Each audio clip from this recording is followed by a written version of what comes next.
Order. The senators will please take their seats. Those persons not entitled to the privilege of the floor will please retire to the gallery.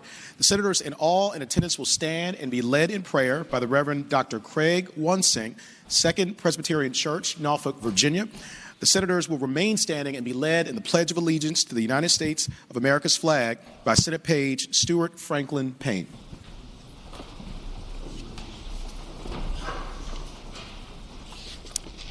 Let us pray. Eternal God, the world is noisy, so we pause with the hope that we may start this day with our feet on a firm foundation. We thank you for our spouses, our children, and others who sacrifice on our behalf so that we may use this opportunity that you've created for us to serve others. Guide us always to labor for things beyond ourselves, to see visions and to dream dreams for the people of this Commonwealth. Use us, redeem us, bring us to recognize fully that we are our brothers and sisters' keeper, so that through our service, the people of Virginia will feel united, stronger, and more secure. And so they will feel dignity, hope, and a calling worthy of each of their lives. Amen.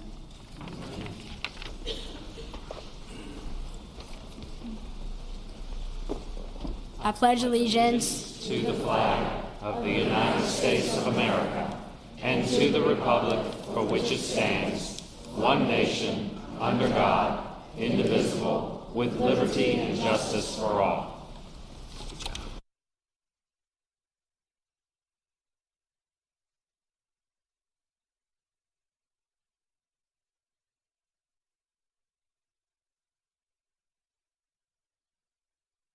Clerk will call the roll. All those present will please record their vote aye. Clerk will close the roll. You have a quorum, Mr. President. Senate Journal for Friday, February 15, 2019. Thank you, Madam Clerk. The senator from Augusta, Senator Hanger, moves that the reading of the journal be waived. All in favor of waiving the reading of the journal will record their vote aye. Those opposed, no. Are the senators ready to vote? Have all the senators voted? Do any senators desire to change their vote? Clerk will close the roll. Ayes 37, noes 3. Ayes 37, noes 3. The reading of the journal is waived. The clerk report any communication from the House of Delegates. Senator from James City County, Senator Norman. Good morning, Mr. President. How are you today, Good afternoon, Senator. Doing very well, thank you. Good. Hope you are. Mr. President, I respectfully move that we waive the reading of any communications received from the House of Delegates. Thank you, Senator. The question is, shall the reading of the communication from the House of Delegates be waived? All in favor of waiving the reading will record their vote aye. Those opposed, no. Are the senators ready to vote? Have all the senators voted? Do any senators desire to change their vote? Clerk will close the roll. Ayes 37, noes 3. Ayes 37, noes 3. The reading of the communication from the House of Delegates is waived. The clerk will report any communication from the governor. We do not have any, sir. Thank you, Madam Clerk. Now comes the time in the morning hour where we have the privilege and the honor of recognizing our distinguished guests with us here in the Senate gallery. I will give my daily reminder that the way this will proceed is that a senator will stand up, recognize an individual or group. I will then offer the warm welcome of the Senate, and at the very end, we will all clap together. I'd like to begin by calling on Senator from Accomack, Senator Lewis. Mr. President, rise for an introduction. Thanks, Senator. You have the floor. Mr. President, members of the Senate, today visiting with us in the gallery is Reverend Craig Wansink, who just gave us the invocation this morning. He serves as senior pastor at Second Presbyterian Church in Norfolk. He received his Ph.D. from Yale University in New Testament and Ancient Christianity and his Master's of Divinity degree from McCormick Theological Seminary. A native of Iowa, he also studied at universities in Japan, Jordan, Germany, and Israel. Reverend Wansink has been ordained since 1987, and since 1993, he has also taught at Virginia Wesleyan College. Currently, in addition to being a full-time religious studies professor, he serves as the chair of the religious studies and as the Joan P. and Macon F. Brock Jr. Direct. Some national religious experts consider Reverend Wansink a rarity in academia because of his 2 full-time positions at the church and at the college, 2 jobs with very heavy demands. He is joined in the gallery today by his wife, Nancy Chapman, and they have 2 children, Katrina and Teddy. I hope it will be the pleasure of the body to extend a warm welcome of the Senate to Reverend Wansink. I thank the Senator. Would Reverend Dr. Craig Wansink and Nancy Chapman please rise in the gallery if you are able? Thank you all so much for joining us here today. That was a really elegant and beautiful prayer, and I think it touched each one of us and put us off on the right foot this morning, and so we are grateful to you. Nancy, thank you for your leadership as well, and you all, of course, are welcome here anytime, and you were very helpful in making sure I was pronouncing your name correctly. I asked how you pronounce it. You said in your bathroom you only have 1 sink, and so that's how I was able to pronounce it correctly, and so we are grateful to you. I appreciate your moral leadership, and I would ask everyone please to join me in extending the warmest welcome of the Senate to our 2 distinguished guests.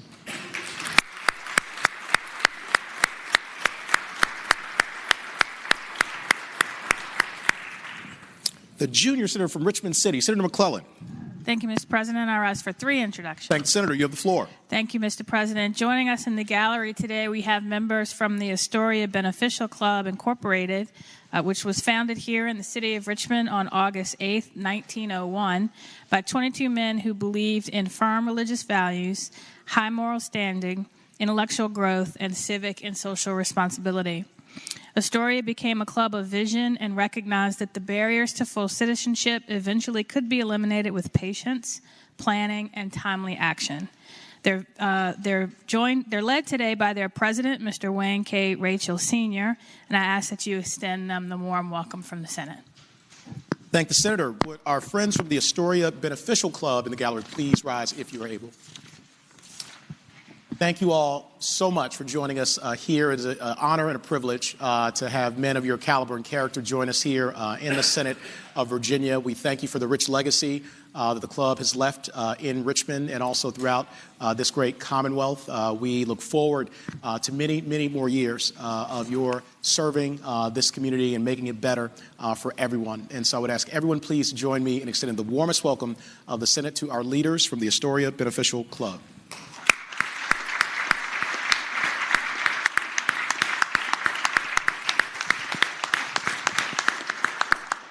Junior Senator from Richmond City, Senator McClellan. Thank you, Mr. President. We are also joined in the gallery by Ruby and Blythe Bishop, who are 3rd graders at Linwood Holton Elementary School, and they are making the best of this President's Day by coming to see their government in action, and I ask that you give them a warm Senate welcome. Thank the Senator. Would Ruby and Blythe Bishop please rise in the gallery if you are able? Ruby and Blythe, it is wonderful to see both of you here today. You are no strangers to this Senate and to this Capitol, and you have wonderful parents, including your great father who's there right next to you. And so we always love seeing you. We know that you're going to learn a lot and bring a lot of smiles to a lot of people here in the Senate of Virginia today. So thank you all for being such a wonderful family and for your service to the Commonwealth of Virginia. I would ask everyone please to join me in extending the warmest welcome of the Senate to our 2 great friends, Ruby and Blythe Bishop.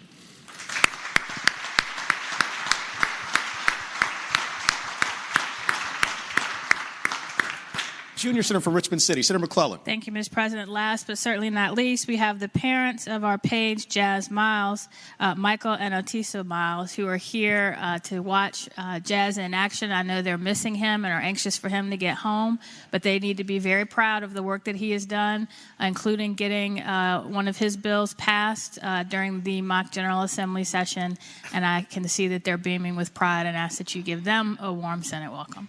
I thank the Senator. Would our friends Michael and Otisa Miles please rise in the gallery if you are able? Michael and Otisa, thank you all so much for being here today. We know that you are, in fact, beaming with pride for your wonderful son, Jazz, who's just been a standout in our page program. We are grateful that you would lend him to us, and he has served incredibly well as a page, and it's something that for the rest of his days, I think he will look back very fondly on. You did an incredible job raising him. He's taller than I think everybody else here, other than Senator Hanger, but we are so proud of him. Jazz, wave your hand, and I would ask everybody please join me in the warmest welcome of the Senate to Michael and Otisa Miles.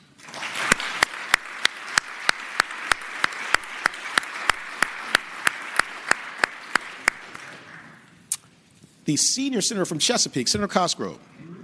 Thank you, Mr. President. I rise for the purposes of an introduction. Thank the Senator. You have the floor. Well, Mr. President, ladies and gentlemen of the Senate, today we are joined by a pretty decent number of Girl Scouts from across the Commonwealth. You know, we always enjoy the Girl Scouts coming to visit us because we get cookies. Yeah. But, you know, it's always a lot of fun to talk to these young ladies and their leaders.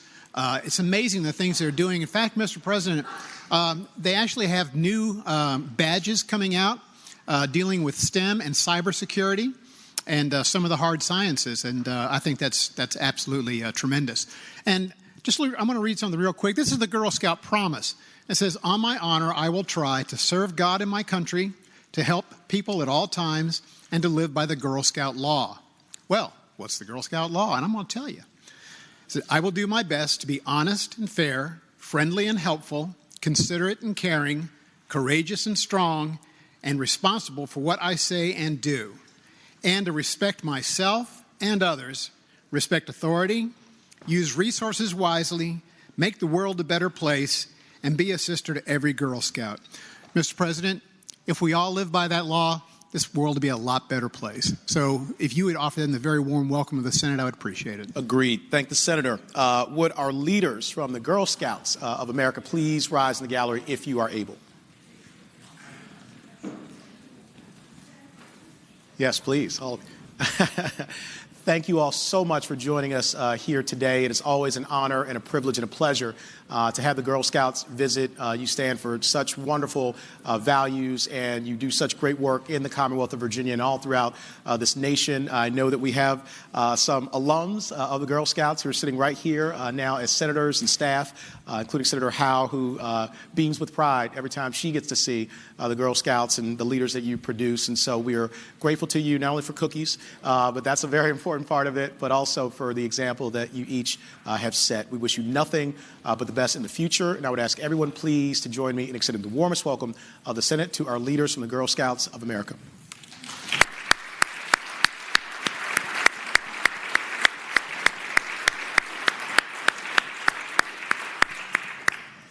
The Senator from Roanoke City, Senator Edwards. Mr. President, it's my delight to introduce to you for welcoming to the Senate the mother and the wife of the good senator from Bath. His wife, Siobhan Deeds, is here, along with the senator's mother, Emma Hicklin. They came to observe our deliberations and to make sure the senator from Bath votes the right way. So give them the warm welcome to the Senate, Mr. President. I thank the Senator. Would Siobhan and Emma please rise in the gallery if you are able? Siobhan, Emma, thank you all so much for joining us here today. It's always wonderful to see your faces. I know that no one more than Senator Deeds is more excited to have his mother and his wonderful wife here today. You are an incredible support system for a very kind and generous and brilliant man, and I know that he thinks the world of each of you. And I would echo the generous and eloquent words of the Senator from Roanoke City. You're welcome back here any time as a part of this family, and I would ask everyone to please join me in extending the warmest welcome of the Senate to our dear friends Siobhan and Emma.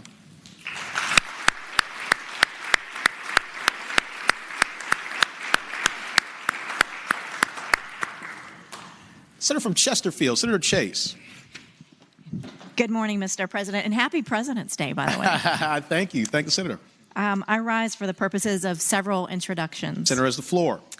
Thank you, Mr. President. In the gallery today, we have quite a few wonderful guests today. I want to start with one of our former colleagues, former Senator Marty Williams, who served this body from 1996 to 2008, and now he lives in the Richmond area. And in honor of President's Day, I also think it's no more appropriate, it's very appropriate to talk about the next family, the Smith family, Richard and Monique Smith. Richard is the president of R.J. Smith Companies and a Chesterfield resident. We also attend church together. He's a Richmond native and attended Benedictine Prep School, and his wonderful wife and partner in the business and owner of USA Iron and Metals and R.J. Smith Materials here with their daughter, Savannah, have done something really incredible, Mr. President.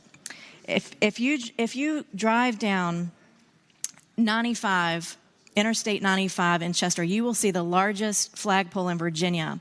And it's currently flying, Mr. President, over Interstate 95 in Chester. It is a 40-foot by 76-foot American flag, and I was there during the ceremony and thoroughly enjoyed watching them raise that amazing flag.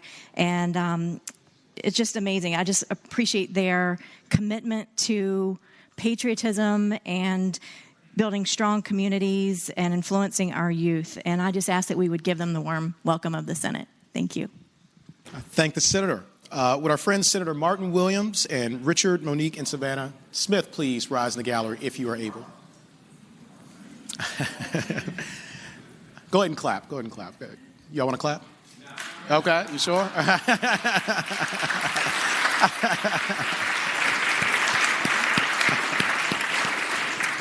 Senator Williams, thank you so much for your leadership and welcome back home. This, of course, is your home, and we appreciate your tremendous service to the Commonwealth of Virginia that still continues to this day. To the Smith family, we echo the generous, eloquent words of the Senator from Chesterfield, Senator Chase. We are deeply appreciative of you, your patriotism, and what you do to make our economy strong and to make Virginia a better place for everyone to live, work, and to raise a family.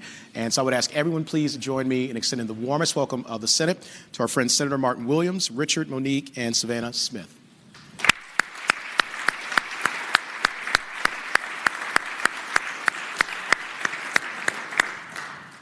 Senator from Fairfax City, Senator Peterson. Thank you, Mr. President. I'm still in a bit of shock from seeing Senator Dees described as brilliant, but I'm going to go ahead with my introduction anyway. We have some retired educators here from, or not retired, active educators here from Fairfax County. Terry Suderline, Susan Israel, and Elena Stanley.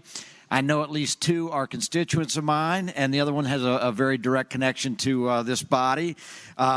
I think there's at least 6, and I believe 7 of us are graduates of Fairfax County Public Schools. It's a great school system. I'm very proud to be an FCPS graduate and father, and it's really great to have these ladies here today to bless us with their presence. And yes, the gentleman from Roanoke County, that is his mother up there. I like to call him my fellow renegade, as the Roanoke Times describes us, but I'm very, very glad that they're down here from Fairfax County, and wish them all the best. I thank the Senator. Would our friends Terry Suderline, Susan Israel, and Elena Stanley please rise in the gallery if you are able? Terry, Susan, Elena, thank you all so much for joining us here today. It is an honor to have you in the Senate once more. I know that Senator Suderline is deeply proud of his mom and all that you've done for him in his life, and now he is leading by example in a wonderful way, and I'm sure you're very proud of him as well. Thank you for your careers and commitment to education, to our most important natural resource, which is our children.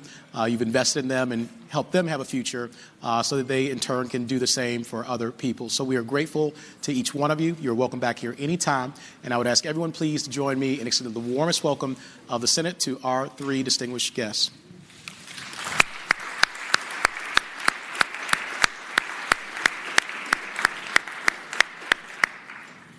Senator from James City County, Senator Norman.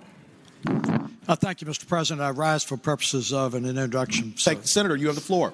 Thank you very much, Mr. President. It's indeed my most special introduction of the session. We're all part-time citizen legislators, and most of us go back and have a real life where we pursue some degree of employment and surrounded by our family. The law firm that I work with in Kaufman Knowles, which is a fairly large law firm, has been incredibly tolerant for many, many years in allowing me to continue my pursuit of public service by serving in the Senate of Virginia, and for that I'm incredibly thankful. In the gallery today, we have 3 outstanding young ladies who work with Kaufman Knowles. First is Tanya Moore, who, contrary to popular opinion, Tanya actually runs the Newport News office because she is on the front line at the reception desk. Then Anna Gallows, who used to be in Williamsburg before she decided to migrate to Richmond, and I have admonished her about that ever since, but she works in the the Richmond office. But last is a young lady that I could not have functioned for these many, many years as an attorney. She has worked with me, not for me. She has worked with me for 43 years. And I will say that she is certainly the longest-serving administrative assistant and paralegal in our Williamsburg office. And I'm very proud to say that I love her like a sister, and she is one of my dearest friends in life, and that is Martha Elders. So if you would extend a very warm welcome to Tanya, Anna, and Martha. I thank the Senator. Would our friends Tanya Moore, Anna Gallows, and Martha Elder please rise in the gallery if you are able? Tanya, Anna, and Martha, thank you all so much for joining us here yet again in the Senate, and can't be said any more eloquently, the Senator from James City County, about what you all mean to him, his ability to serve in this body in this capacity, and the fact that you've had that commitment now for many, many years is a wonderful gift to him and to the people of the Commonwealth of Virginia. We're grateful to each one of you. You're welcome back here anytime as a member of the Senate family.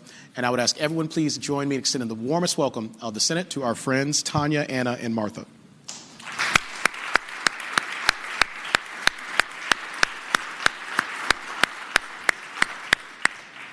Senator from Fauquier, Senator Vogel. Good morning, Mr. President. I rise for purposes of an introduction. Good morning, Senator. You have the floor. I can barely keep it together. There's a lot going on over here in this corner. It is my distinct honor to direct your attention in the gallery to a wonderful person who has finally come to visit. I thought he may never want to come visit me ever again. Because as you know, Mr. President, there is nothing more fun than a statewide campaign, and there's nothing more fun than being the person who drives someone around the entire state all day long and has to eat in convenience stores and run to Walmart at 3 in the morning and get something. And the gentleman in the gallery did that with me. His name is Devin Flynn. He is a graduate of George Mason University. He is incredibly bright and talented and hardworking and has a lot of energy. He is currently the chair of the Fairfax Area Young Republicans, and he also works part-time at Barrister Digital Solutions. But he is a wonderful person, and the fact that he has stayed my friend is even more extraordinary. And I would ask that you please extend to Devin the very, very warm welcome of the Senate. Thank you. I thank the Senator. Would our friend Devin Flynn please rise in the gallery if you are able?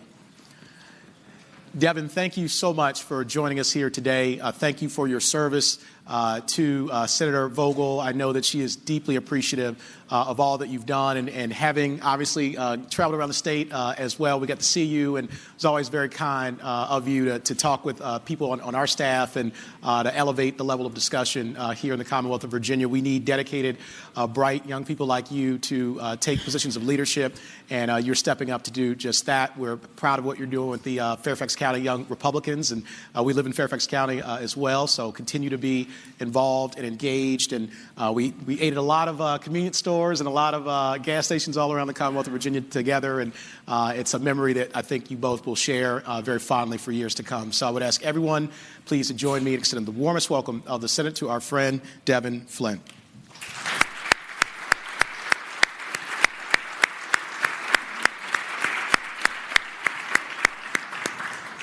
Senator from Spotsylvania, Senator Reeves. Thank you, Mr. President. Good morning. Thank the Senator. Good morning. Rise for a introduction. Senator has the floor. Mr. President, in the gallery today are two pretty important people to me because they've stepped out on faith and started a club at their school at the Cortland High School. They started a Young Republicans Club, and that's Mr. Caleb DeLage and Kyle Wright, and they're here to visit the Capitol today to kind of see how it all works before they get out on the campaign trail. They'll have a little bit of knowledge to be able to talk about the work we do in the Senate and why it's important, and I would ask you give both Caleb and Kyle the warm welcome of the Senate. I thank the Senator. Would our friends Caleb and Kyle please rise in the gallery if you are able? Caleb and Kyle, thank you all so much for joining us here today. Thanks for the leadership that you're showing in your high school and starting the Young Republicans there. We're grateful again to really bright young people who are willing to be engaged in our civic life. It is critical for us to rise, to have people like you take the reins of leadership. And I know that the Senator from Spotsylvania, Senator Reeves, is a wonderful person and a dear friend, is very proud of both of you. And so I would ask everyone please to join me in extending the warmest welcome of the Senate to our two leaders, Caleb and Kyle.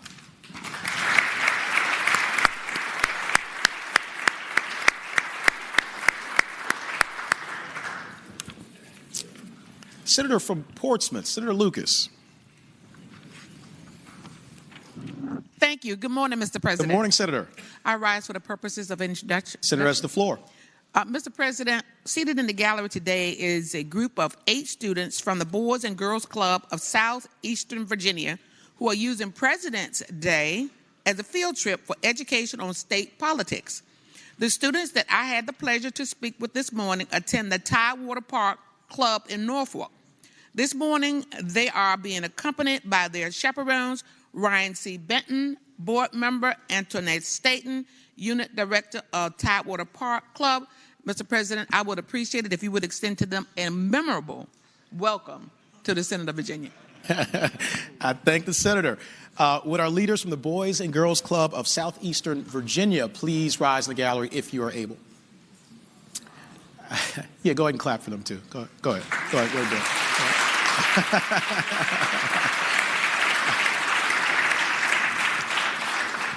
You guys deserve 2 rounds of applause. Thank you all so much for joining us here today. It is wonderful to see your beautiful, smiling young faces full of hope and promise. And I know that you have your chaperones here and your parents and others who care very deeply about you and want nothing but the best for you, a bright future. And we know that each one of you is brilliant. You're going to do great things in your lives. You're going to work hard, play by the rules, and dream very big. And really good things are going to happen for you. So we are proud of you. We greet you on behalf of the Senate, the Capitol, and everyone in the Commonwealth of Virginia on this President's Day. I think I'll probably see a future president right there in the gallery and look forward to supporting you all for many, many years to come. I would ask everyone to please join me to send the warmest welcome of the Senate to our brilliant young leaders from the Boys and Girls Club of Southeastern Virginia.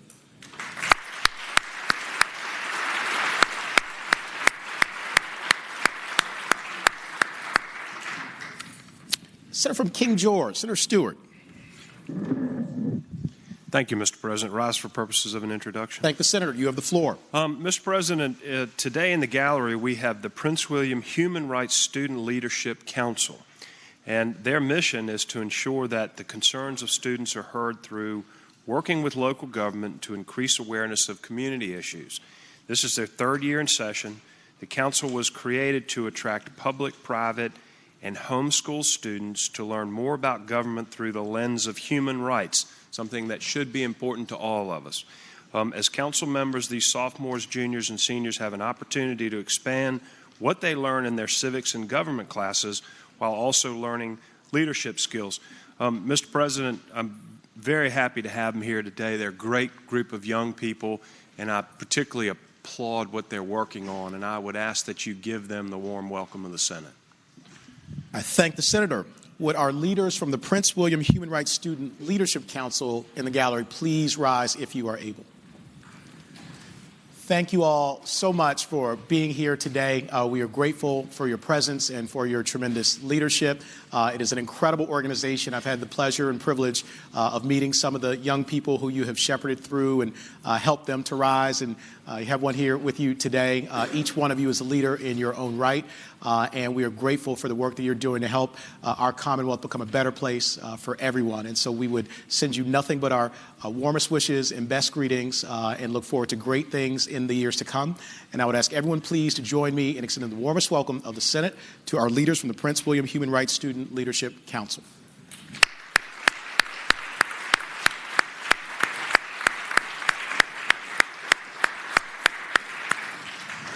Do any other senators wish to be recognized for purposes of an introduction? Is there any other business to come in the morning hour? Seeing none, the clerk will call the calendar. Senate calendar for Monday, February 18, 2019. Unfinished business House. House Bill 1642. The House has rejected the Senate substitute. Senator from Spotsylvania, Senator Reeves. Thank you, Mr. President. I would insist and request a committee of conference. Thank the Senator. The question is, shall the Senate insist on its substitute and request a committee of conference? All in favor of the motion will record their vote aye. Those opposed, no. Are the senators ready to vote? Have all the senators voted? Do any senators desire to change their vote? Clerk will close the roll. Ayes 39, no 0. Ayes 39, no 0. The Senate insists on its substitute and requests a committee of conference. House Bill 1720. The House has rejected the Senate substitute. Senator from Rockingham, Senator Obenshain. Mr. President, I move that we insist on our amendments and request a committee of conference. Thank the Senator. The question is, shall the Senate insist on its amendments and request a committee of conference? All in favor of the motion will record their vote aye. Those opposed, no. Are the senators ready to vote? Have all the senators voted? Do any senators desire to change their vote? The clerk will close the roll. Ayes 40, no 0. Ayes 40, no 0. The Senate insists on its amendments and requests a committee of conference. House Bill 1917. The House has rejected the Senate amendment. Senator from Spotsylvania, Senator Reeves. Thank you. Thank you, Mr. President. I would insist and request a committee of conference. Thank the Senator. The question is, shall the Senate insist on its amendment and request a committee of conference? All in favor of the motion will record their vote aye. Those opposed, no. Are the senators ready to vote? Have all the senators voted? Do any senators desire to change their vote?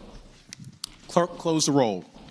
Ayes 40, no 0. Ayes 40, no 0. The Senate insists on its amendment and requests a committee of conference. House Bill 1918. The House has rejected the Senate substitute. Senator from Spotsylvania, Senator Reeves. Of course they have, Mr. President. Because of that, I'm going to insist and request a committee of conference. Thank the Senator. The question is, shall the Senate insist on its amendment and request a committee of conference? All in favor of the motion will record their vote aye. Those opposed, no. Are the senators ready to vote? Have all the senators voted? Do any senators desire to change their vote? Clerk, close the roll. Ayes 40, no 0. Ayes 40, no 0. The Senate insists on its amendment and requests a committee of conference. House Bill 2017. The House has rejected the Senate amendment. Senator from Spotsylvania, Senator Reeves. Thank you, Mr. President. Again, I would insist and request a committee conference on House Bill 2017. Thank the Senator. The question is, shall the Senate insist on its amendment and request a committee of conference? All in favor of the motion will record their vote aye. Those opposed, no. Are the senators ready to vote? Have all the senators voted? Do any senators desire to change their vote? Clerk, close the roll. Ayes 40, no 0. Ayes 40, no 0. The Senate insists on its amendment and requests a committee of conference. House Bill 2758. The House has rejected the Senate amendment. Senator from Spotsylvania, Senator Reeves. Again, Mr. President, I would insist on a committee of conference on 2758. Thank the Senator. The question is, shall the Senate insist on its amendment and request a committee of conference? All in favor of the motion will record their vote aye. Those opposed, no. Are the senators ready to vote? Have all the senators voted? Do any senators desire to change their vote? Clerk will close the roll. Ayes 40, no 0. Ayes 40, no 0. The Senate insists on its amendment and requests a committee of conference. Turning to page 9, unfinished business Senate. Senate Bill 1464 has passed the House with amendments. Senator from Prince William County, Senator McPike. Mr. President, I move that the Senate reject the House amendments. And speaking to that motion. Senator has the floor. Thank you, Mr. President. This bill, we're going to get into conference committee. I'll have a floor amendment on the House companion to that here in a little bit in the calendar, and that'll put in the posture to allow that to take place. So I ask the body again to vote red. Thank you. Thank you, Senator. With the recommendation that they be rejected, the question is, shall the Senate concur with the House amendments? All in favor of the motion will record their vote aye. Those opposed, no. Are the senators ready to vote? Have all the senators voted? Do any senators desire to change their vote?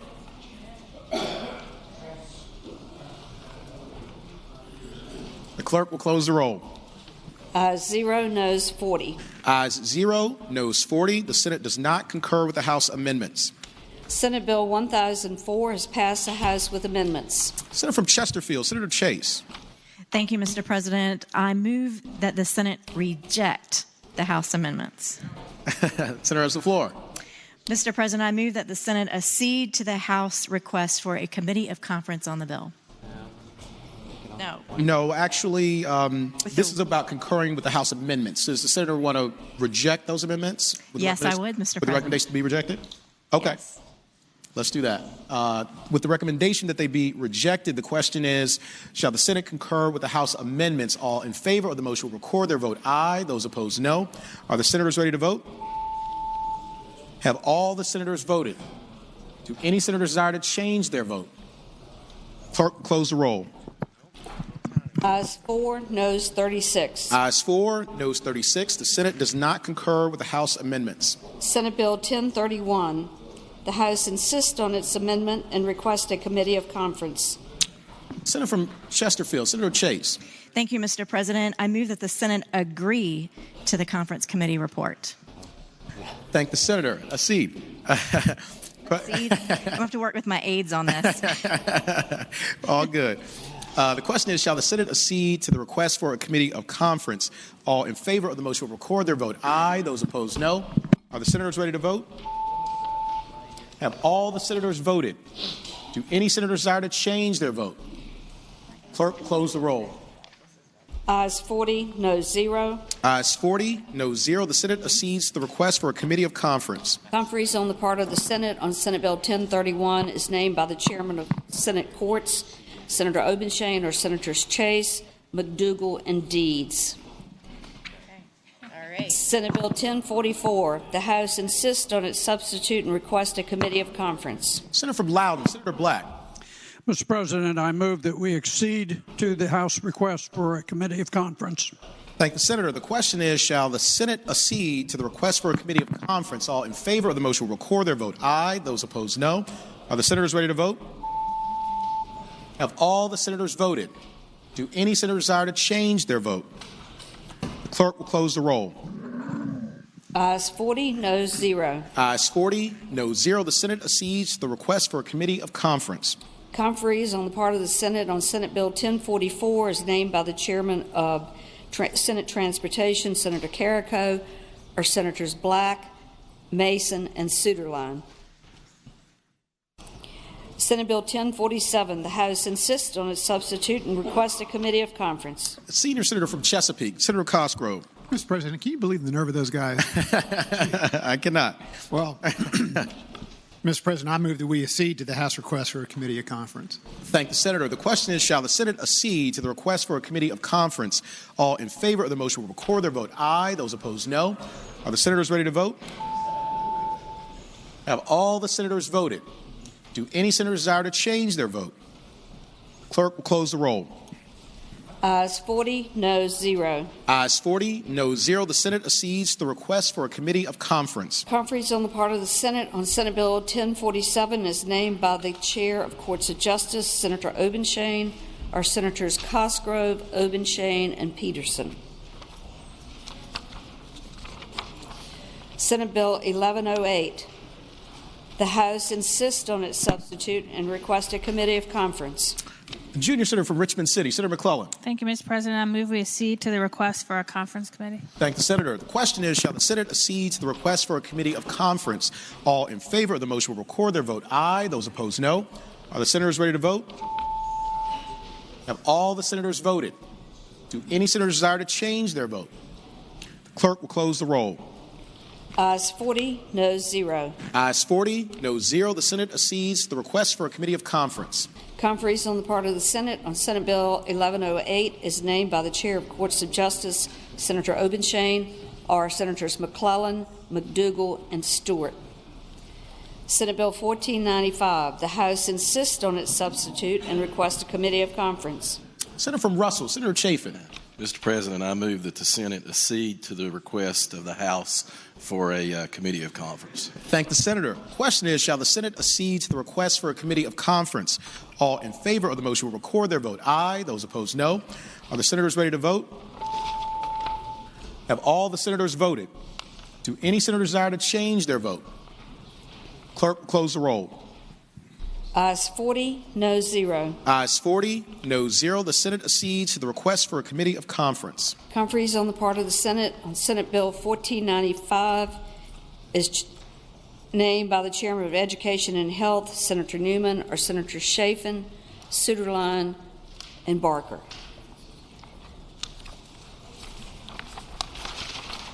Turning to page 19, uncontested calendar, House bills on third reading. Senator from James City County, Senator Norman. Mr. President. Senator from Eastern Fairfax, Senator Servell.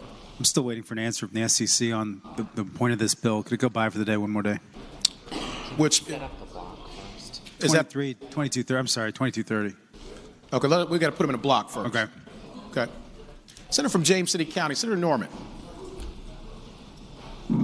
Pass that bill by temporarily, please, sir.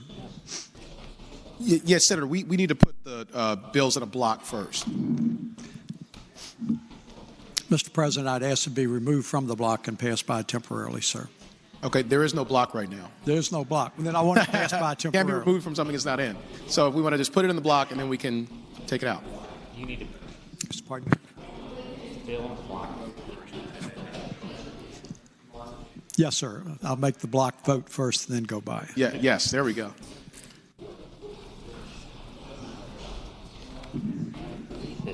The title. Uncontested calendar, House bills on third reading.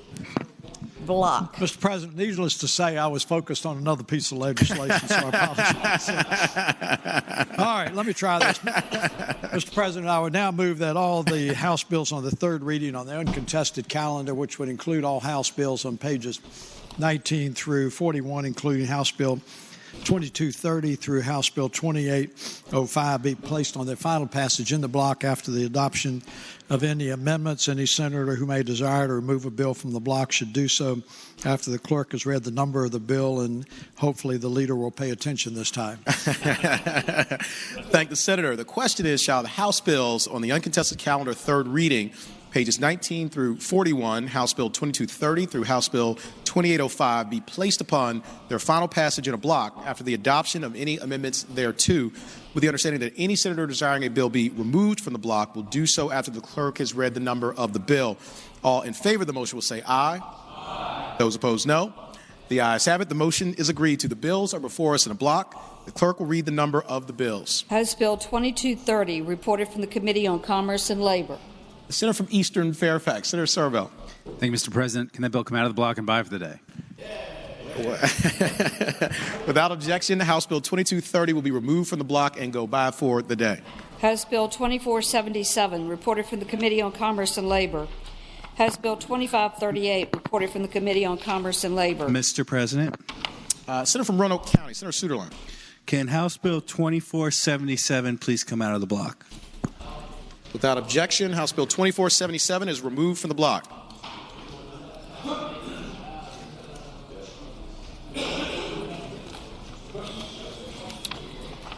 House Bill 1623, reported from the Committee on Education and Health. House Bill 1704, reported from the Committee on Education and Health with an amendment. Senator from Bedford, Senator Newman. Mr. President, I move that the committee amendment be agreed to. Thank you, Senator. The question is, shall the committee amendment be agreed to? All in favor of the motion will say aye. Those opposed, no. The ayes have it. The committee amendment is agreed to. House Bill 1734, reported from the Committee on Education and Health. House Bill 1753, reported from the Committee on Education and Health with amendment. Senator from Bedford, Senator Newman. Mr. President, I move that the committee amendment be agreed to. Thank the Senator. The question is, shall the committee amendment be agreed to? All in favor of the motion will say aye. Those opposed, no. The ayes have it. The committee amendment is agreed to. House Bill 1788, reported from the Committee on Education and Health. House Bill 1807, reported from the Committee on Education and Health with a substitute. Senator from Bedford, Senator Newman. Mr. President, I move that the committee substitute be agreed to. Thank the Senator. The question is, shall the committee substitute be agreed to? All in favor of the motion will say aye. Those opposed, no. The ayes have it. The committee substitute is agreed to. House Bill 1811, reported from the Committee for Courts of Justice with amendment. Senator from Rockingham, Senator Obenshain. Mr. President, I move the committee amendment be agreed to. Thank the Senator. The question is, shall the committee amendment be agreed to? All in favor of the motion will say aye. Those opposed, no. The ayes have it. The committee amendment is agreed to. Mr. President. Senator from Roanoke County, Senator Suderline. Now that the amendment's been agreed to on House Bill 1811, can it please come out of the block? Without objection, House Bill 1811 will be removed from the block. House Bill 1841, reported from the Committee on Education and Health. House Bill 1865, reported from the Committee on Transportation. House Bill 1868, reported from the Committee on Education and Health. House Bill 1881, reported from the Committee on Education and Health. House Bill 1885, reported from the Committee on Education and Health. House Bill 1914, reported from the Committee on Education and Health. House Bill 1924, reported from the Committee for Courts of Justice. House Bill 1975, reported from the Committee on Education and Health. House Bill 1997, reported from the Committee on Education and Health. House Bill 2008, reported from the Committee on Education and Health. House Bill 2011, reported from the Committee on Transportation. House Bill 2015, reported from the Committee on Education and Health. House Bill 2037, reported from the Committee on Education and Health. House Bill 2080, reported from the Committee for Courts of Justice. House Bill 2089, reported from the Committee for Courts of Justice with a substitute. Senator from Rockingham, Senator Obenshain. Mr. President, I move the committee substitute be agreed to. Thank the Senator. The question is, shall the committee substitute be agreed to? All in favor of the motion say aye. Those opposed, no. The ayes have it. The committee substitute is agreed to. House Bill 2118, reported from the Committee for Courts of Justice. House Bill 2129, reported from the Committee on Education and Health. House Bill 2137, reported from the Committee on Education and Health. House Bill 2143, reported from the Committee for Courts of Justice with a substitute. Senator from Rockingham, Senator Obenshain. Mr. President, I move the committee substitute be agreed to. Thank the Senator. The question is, shall the committee substitute be agreed to? All in favor of the motion will say aye. Those opposed, no. The ayes have it. The committee substitute is agreed to. House Bill 2147, reported from the Committee on Education and Health. House Bill 2169, reported from the Committee on Education and Health with amendment. Senator from Bedford, Senator Newman. Mr. President, I move that the committee amendment be agreed to. Thank the Senator. The question is, shall the committee amendment be agreed to? All in favor of the motion will say aye. Those opposed, no. The ayes have it. The committee amendment is agreed to. House Bill 2184, reported from the Committee on Education and Health with a substitute. Senator from Bedford, Senator Newman. Mr. President, I move that the committee substitute be agreed to. Thank the Senator. The question is, shall the committee substitute be agreed to? All in favor of the motion will say aye. Those opposed, no. The ayes have it. The committee substitute is agreed to. House Bill 2205, reported from the Committee on Education and Health with amendments. Senator from Bedford, Senator Newman. Mr. President, I move that the committee amendment be agreed to. Thank the Senator. The question is, shall the committee amendments be agreed to? All in favor of the motion will say aye. Those opposed, no. The ayes have it. The committee amendments are agreed to. House Bill 2212, reported from the Committee on Transportation. House Bill 2219, reported from the Committee on Education and Health.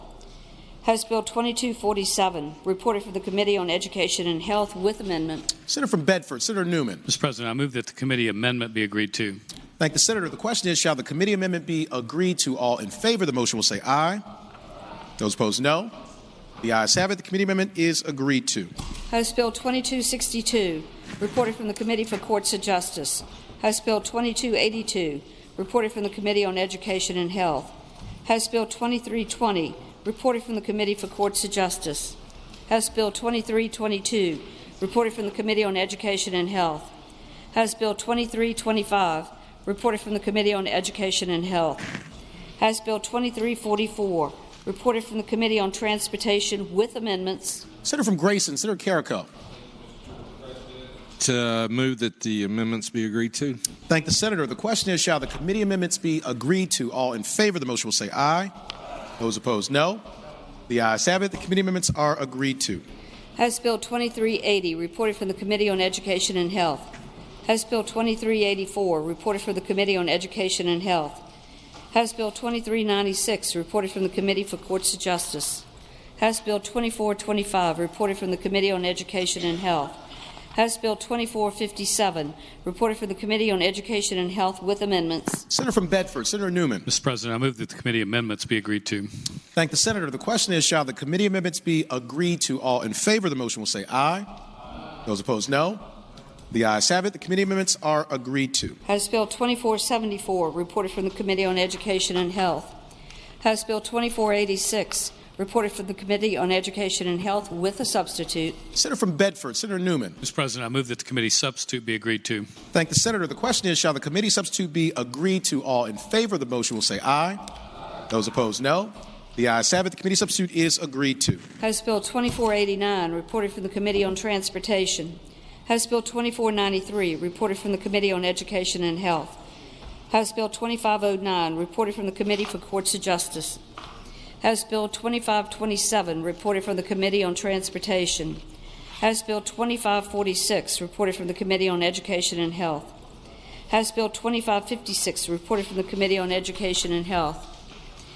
House Bill 2559, reported from the Committee on Education and Health.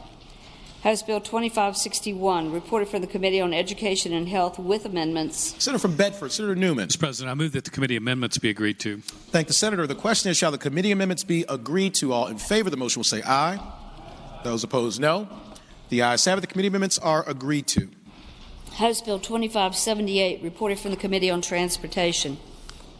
House Bill 2589, reported from the Committee on Education and Health with a substitute. Senator from Bedford, Senator Newman. Mr. President, I move that the committee substitute be agreed to. Thank the senator. The question is, shall the committee substitute be agreed to? All in favor of the motion will say aye. Those opposed, no. The ayes have it. The committee substitute is agreed to. House Bill 2599, reported from the Committee on Education and Health. House Bill 2613, reported from the Committee on Education and Health. House Bill 2652, reported from the Committee on Education and Health. House Bill 2717, reported from the Committee on Transportation. House Bill 2731, reported from the Committee on Education and Health. House Bill 2737, reported from the Committee on Transportation. House Bill 2746, reported from the Committee for Courts of Justice. House Bill 2752, reported from the Committee on Transportation. House Bill 2766, reported from the Committee on Education and Health with amendment. Senator from Bedford, Senator Newman. Mr. President, I move that the committee amendment be agreed to. Thank the senator. The question is, shall the committee amendment be agreed to? All in favor of the motion will say aye. Those opposed, no. The ayes have it. The committee amendment is agreed to. House Bill 2784, reported from the Committee on Transportation. House Bill 2800, reported from the Committee on Transportation with amendment. Senator from Grayson, Senator Carrico. Thank you, Mr. President. Move the committee amendment. Thank the senator. The question is, shall the committee amendment be adopted? All in favor of the motion will say aye.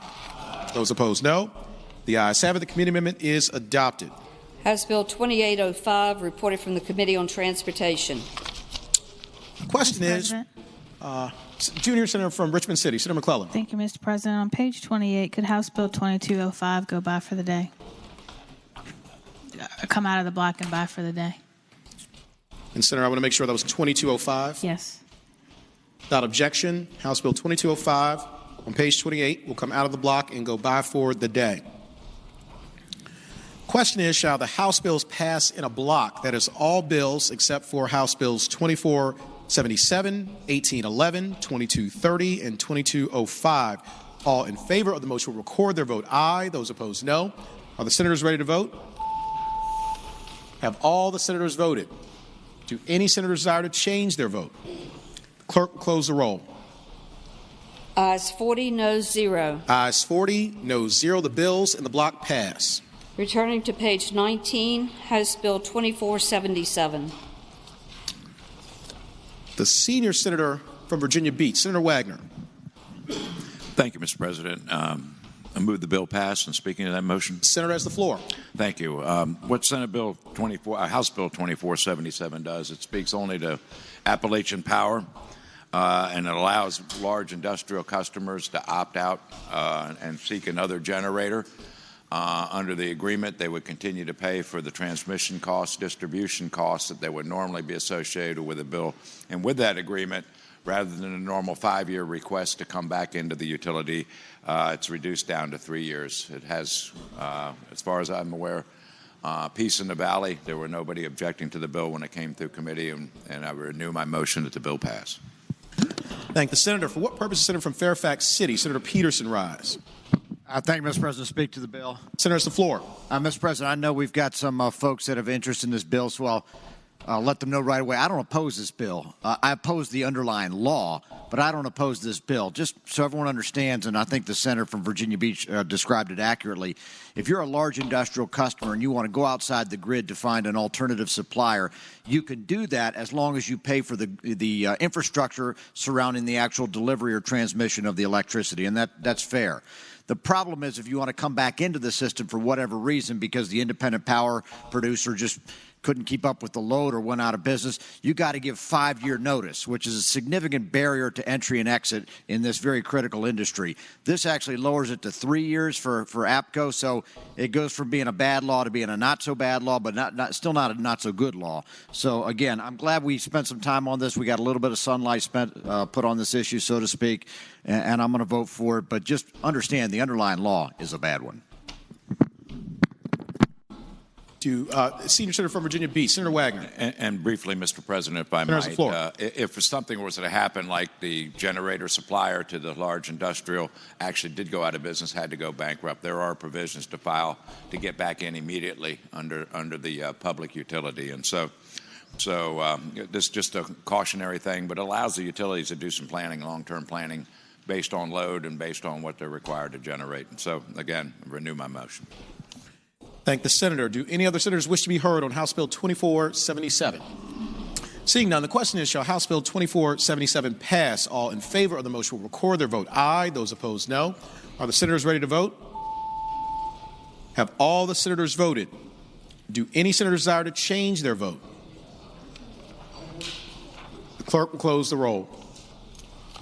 Ayes 40, noes 0. Ayes 40, noes 0. House Bill 2477 passes. On page 22, House Bill 1811.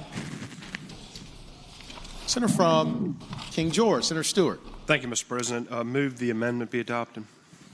We've adopted the amendment. This is now passage. Move the bill pass, Mr. President. Speaking to that. Thank the Senator. You have the floor. Mr. President, this is the House companion to the hands-free bill. It is almost identical to mine. Just the amendment was inserted.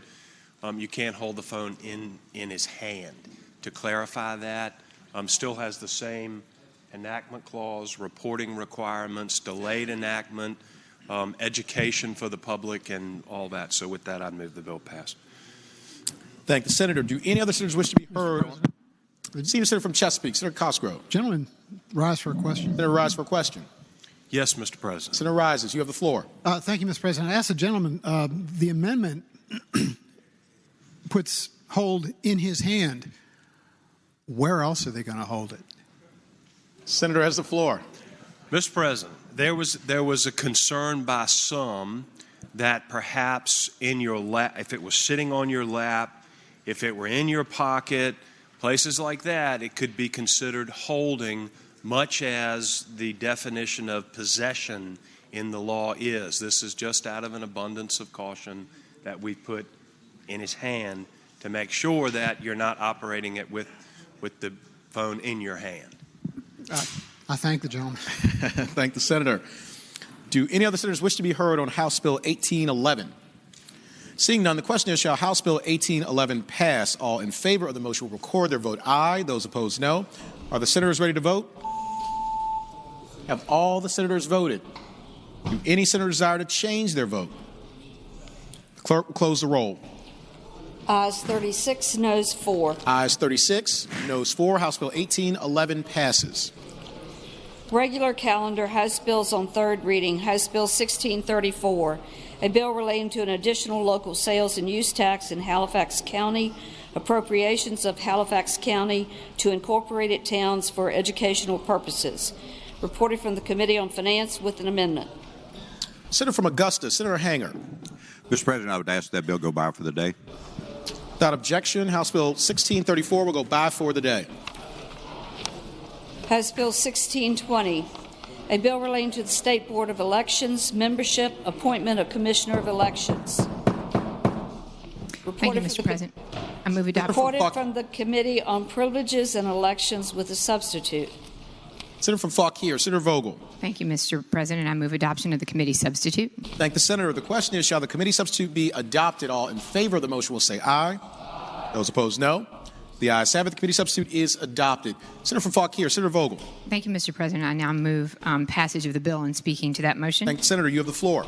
Thank you, Mr. President. What we did is we took the House bill and we laid the Senate version on top of that bill. The Senate version, as many of you may recall, is the reorganization of the State Board of Elections. The version that the Senate passed was the version that I started with, and then I laid over Senator Edwards' previous bill. It's pretty simple. It takes the membership of the State Board to 5 members. This body has heard about it a lot, and so with that, I will forbear from any further explanation and just please ask that the bill pass. Thank you, Senator. Do any other senators wish to be heard on House Bill 1620? Seeing none, the question is, shall House Bill 1620 pass? All in favor of the motion will record their vote aye. Those opposed, no. Are the senators ready to vote? Have all the senators voted? Do any senators desire to change their vote? Clerk will close the roll.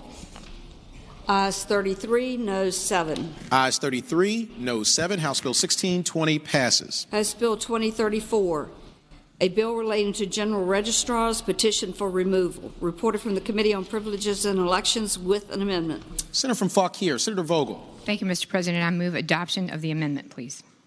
Thank the Senator. The question is, shall the committee amendment be adopted? All in favor of the motion will say aye. Those opposed, no. The ayes have it. The committee amendment is adopted. Senator from Fauquier, Senator Vogel. Thank you, Mr. President. This is a bill that is supported by the registrars. It is believed, I think, by most people to be both good for registrars and for electoral boards, and it adds an element of due process for the removal of registrars.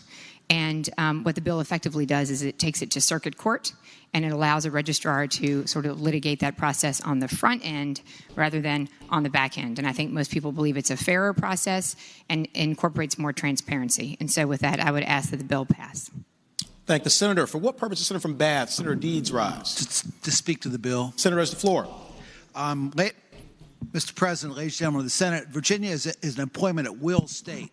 That means as long as you don't discriminate, you can hire or fire anybody you want to for any reason you want to. Registrars are hired by electoral boards. I want you to read this bill very carefully. I know that you have, because we're carving out a group of people, a group of public employees from that employment at will doctrine. Now, I don't know if you think that's good policy. If you do, that's fine. But if you do, there might be another bill next year. Thank the Senator. For what purpose does Senator from Fairfax City, Senator Peterson, rise? Gentlelady, yield for a question. Will Senator yield? I'm happy to yield, Mr. President. Senator Yield, you have the floor. I'd ask the gentlelady, currently, the electoral board solely decides who serves as registrar, correct? That's absolutely right. There's the floor. Further question. And I'd ask the gentlelady, so if for some reason they became dissatisfied with them, let's say the registrar posted on Facebook a comment that was critical about the electoral board or one of the elected officials that might call into question their impartiality, the electoral board could just fire them on the spot, correct? That's absolutely right, Mr. President. Further question. Further question. So my question then is, if we institute this law, aren't we essentially delaying? I mean, we're creating an exception to the at will. Now only a circuit court judge can terminate that employment. Is that what I understand? Senator, the floor. So, Mr. President, I think that, again, what the bill is attempting to do is not necessarily to stand in the way of the board's ability to remove somebody for a proper reason, but to prevent what I think some communities have found to be a problem, a real problem, and that is it's undermining the ability of registrars to act fairly and impartially. They feel a lot of pressure, perhaps, from electoral boards. This just allows an element of due process to that process.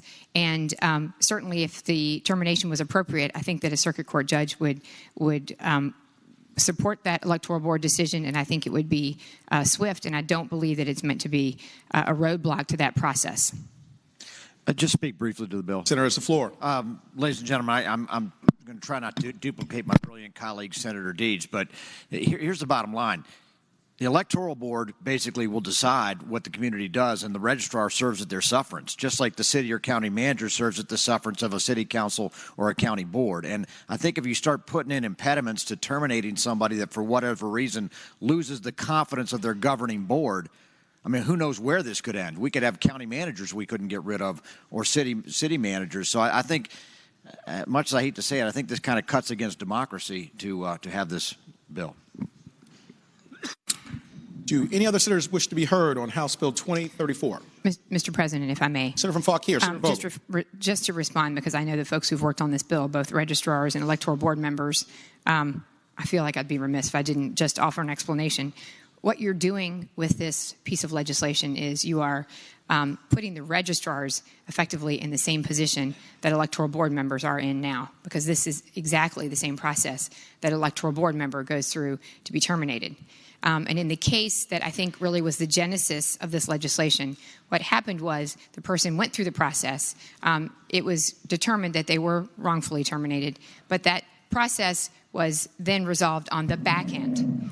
And it cost a registrar an enormous amount of money, and it was not the most effective way to deal with that. So this just moves it to the front end of that process. And I think the registrars would be disappointed if I didn't point that out. Thank you, Mr. President. Thank the Senator. For what purpose, the Senator from King George, Senator Stewart, rise. Mr. President, I apologize to the gentlelady, but could this go by temporarily? Without objection, House Bill 2034 will go by temporarily. Ask her if she needs.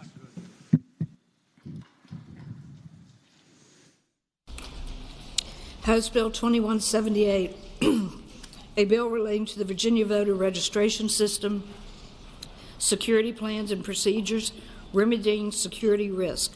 Reported from the Committee on Privileges and Elections with amendment. Senator from Fauquier, Senator Vogel. Thank you, Mr. President. I move passage of the amendment. Thank the Senator. The question is, shall the committee amendment be adopted? All in favor of the motion will say aye. Those opposed, no. The ayes have it. The committee amendment is adopted. Senator from Fauquier, Senator Vogel. Thank you, Mr. President. I think everybody was pretty happy with the outcome of this legislation. It effectively sets up an advisory group, as well as the opportunity for the Board of Elections to promulgate regulations and standards that are necessary to secure the integrity and security of the elections process. The bill was amended in committee to satisfy the concern that I think some members had that there be members of the legislature on that body and involved in that process. So that was amended in committee to do that. And with that, I would ask that the body pass the bill. Thank you. Thank the Senator. Do any other senators wish to be heard on House Bill 2178? Seeing none, the question is, shall House Bill 2178 pass? All in favor of the motion will record their vote aye. Those opposed, no. Are the senators ready to vote? Have all the senators voted?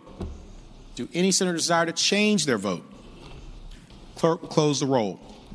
Ayes 40, noes 0. Ayes 40, noes 0. House Bill 2178 passes. House Bill 2204, a bill relating to polling place procedures, full residence address of voter not announced.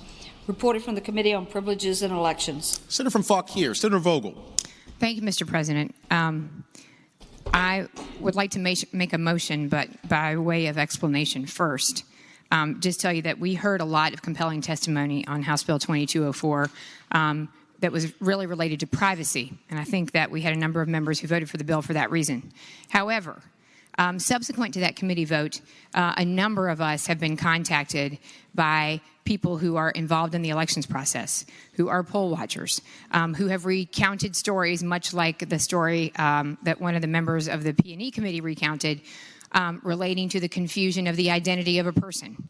And what the underlying bill says is that you no longer have to repeat back the information of a voter once they have provided it at the polling place. A number of people have expressed grave concern about that, and that as a process matter, this is going to create a lot of problems. And so, regretfully, I'm going to have to make the motion that we please send this bill back to committee for some further work before we can reach an agreement. Thank you, Mr. President. Mr. President? Senator from Alexandria, Senator Abbott. Would the senator from Fauquier just yield for one question? Senator Yield. Yes, Mr. President, I am happy to yield. Senator Yield, you have the floor. I would just ask the senator, will we be having another meeting to consider that this year? I don't. Senator's the floor. So, Mr. President, I am happy to provide additional time to work on this bill. And in fact, I texted the patron while we were on the Senate floor to make her aware. So I can't guarantee that we could fix it or pass it, but I can give you my word that I'd be happy to discuss it. And I thank the senator. Thanks, Senator. Question is, shall House Bill 2204 be recommitted to the Committee on Privileges and Elections? All in favor of the motion will say aye. Aye. Those opposed, no. The ayes have it. House Bill 2204 is recommitted to the Committee on Privileges and Elections. House Bill 2310, a bill relating to local floodplain regulation. The committee amendment has been adopted by the Senate. There is one floor amendment and a second floor amendment that's in conflict with the first floor amendment.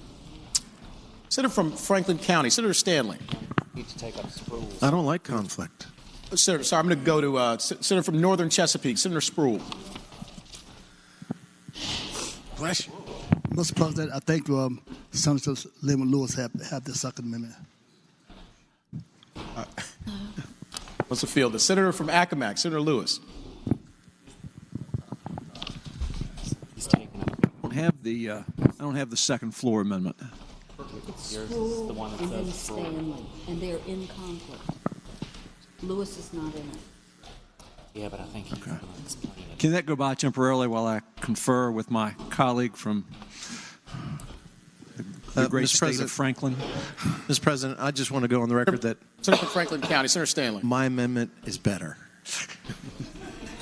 Without objection, House Bill 2310 will go by temporarily.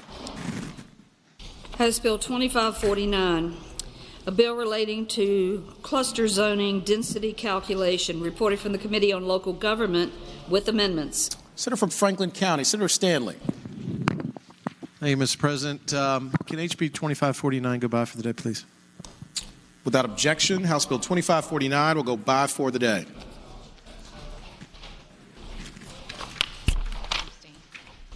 House Bill 2685, a bill relating to the Virginia Military Survivors and Dependents Education Program eligibility. Reported from the committee, the committee substitute has been rejected by the Senate, and there is a floor amendment. Mr. President. Senator from Bedford, Senator Newman. Mr. President, I move that we waive the reading of the floor amendment. Thank the Senator. The question is, shall the reading of the floor amendment be waived? All in favor of the motion will say aye. Aye. Those opposed, no. The ayes have it. The reading of the floor amendment is waived. Senator from Bedford, Senator Newman. Speaking to the floor amendment. Senator has the floor. Mr. President, as you'll recall, on Friday we rejected the committee substitute because by doing so we put the bill in the exact form as the bill that is in the other body. However, the difference is that the bill from that senator from Prince William had from this body had the clause on it. The amendment just adds the clause to both bills so that they will be equal in nature. I hope we would agree to the amendment. Thank the Senator.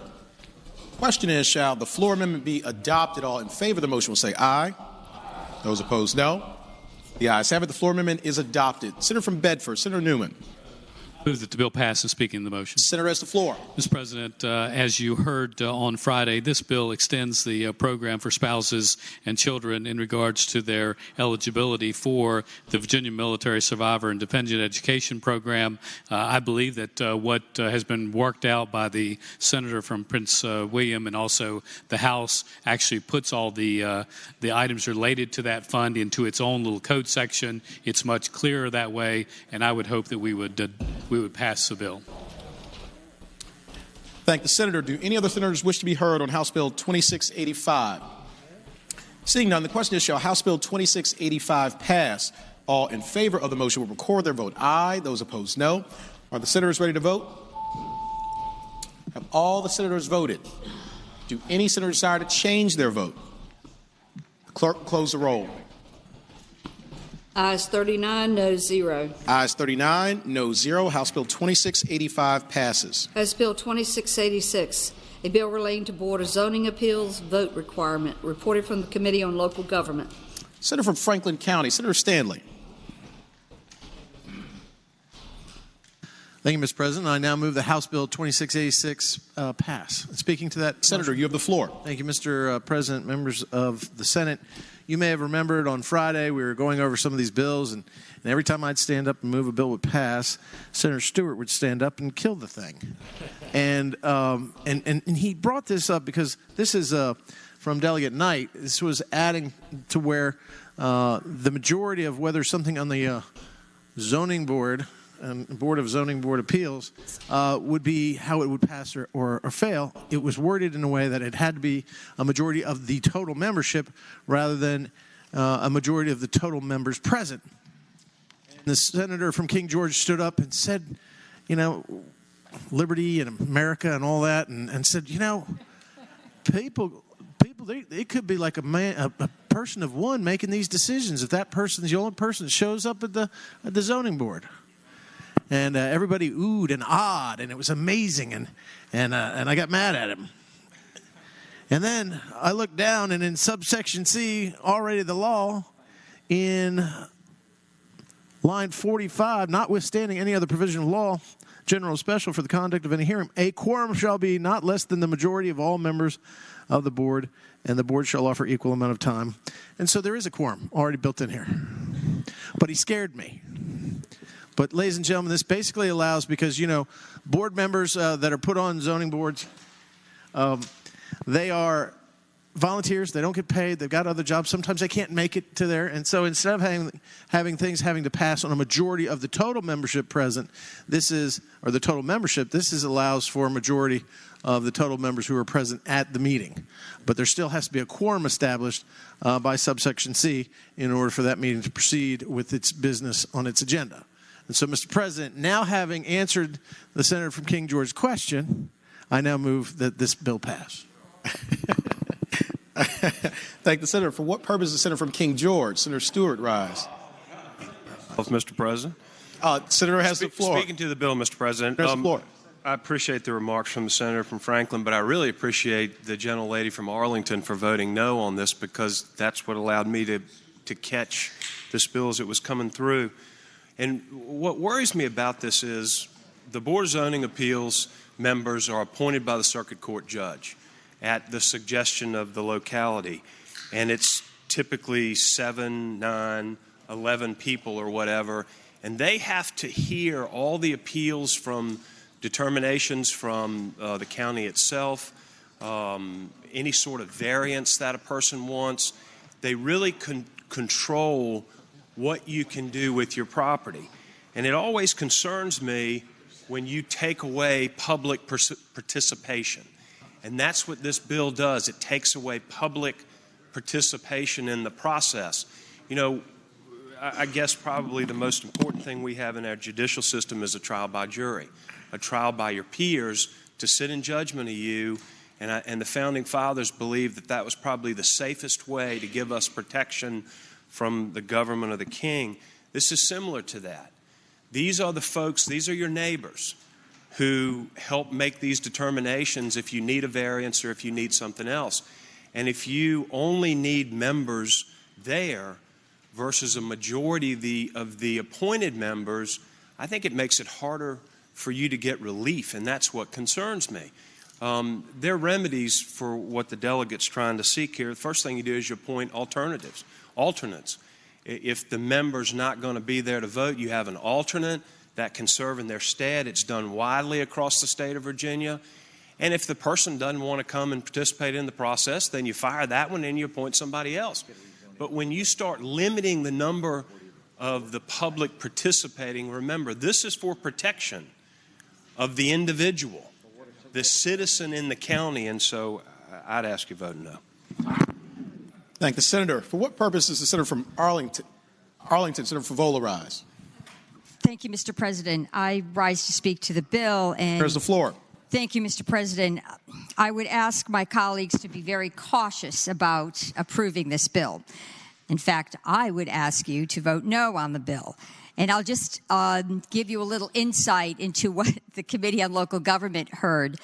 Several local government representatives stood up and said, essentially, and I'll try to summarize it, zoning administrators have very tough jobs. They're very skilled and they're experts, but they're people who agree with their decisions and people who don't agree with their decisions.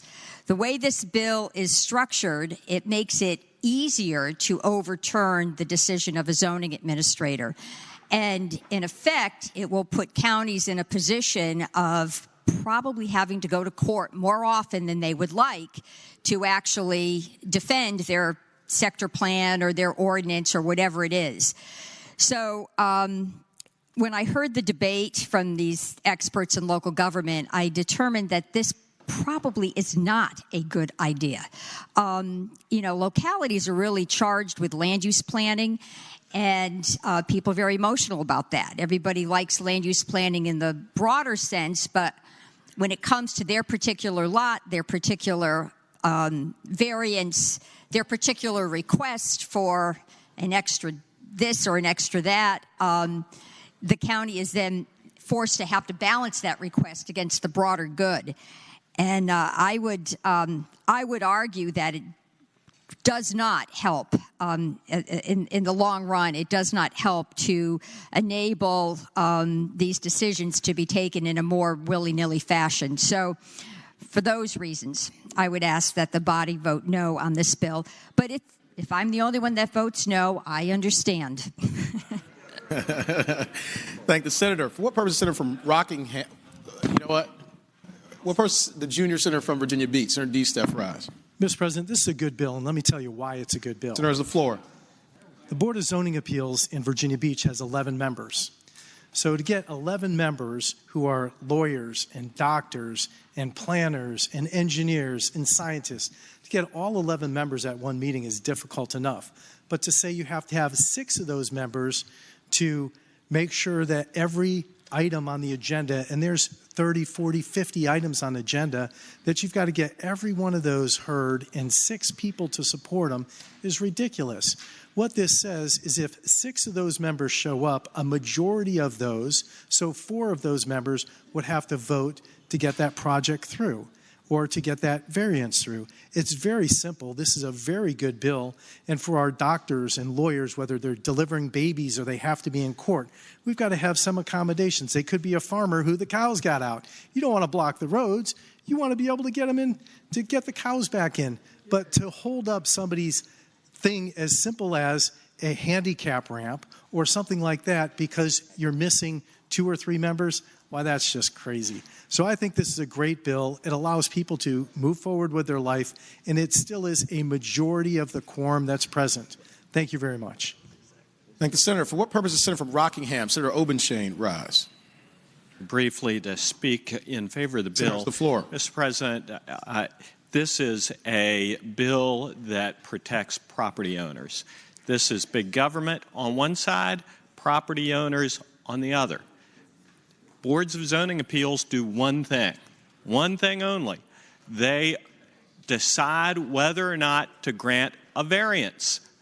The planning administrator is a powerful person, and occasionally they are wrong or act arbitrarily. And yes. And you take a property owner who decides he's going to fight City Hall and decides that I want my variance. I believe that structure ought to be allowed to continue to stand. They appeal from the planning administrator to the Board of Zoning Appeals. And if there are 5 members on that Board of Zoning Appeals, right now they have to have 3 votes no matter whether 3 people are there or 5 people are there. So if 3 people are there, they have to get a unanimous vote in order to get their variance. With this bill, they only need 2 votes in order to get the variance. So this protects the property owners against arbitrary action by the powerful planning departments of our local governments. The boards of zoning appeals have little remaining power anyway, but this is a modest protection to property owners that ought to be adopted.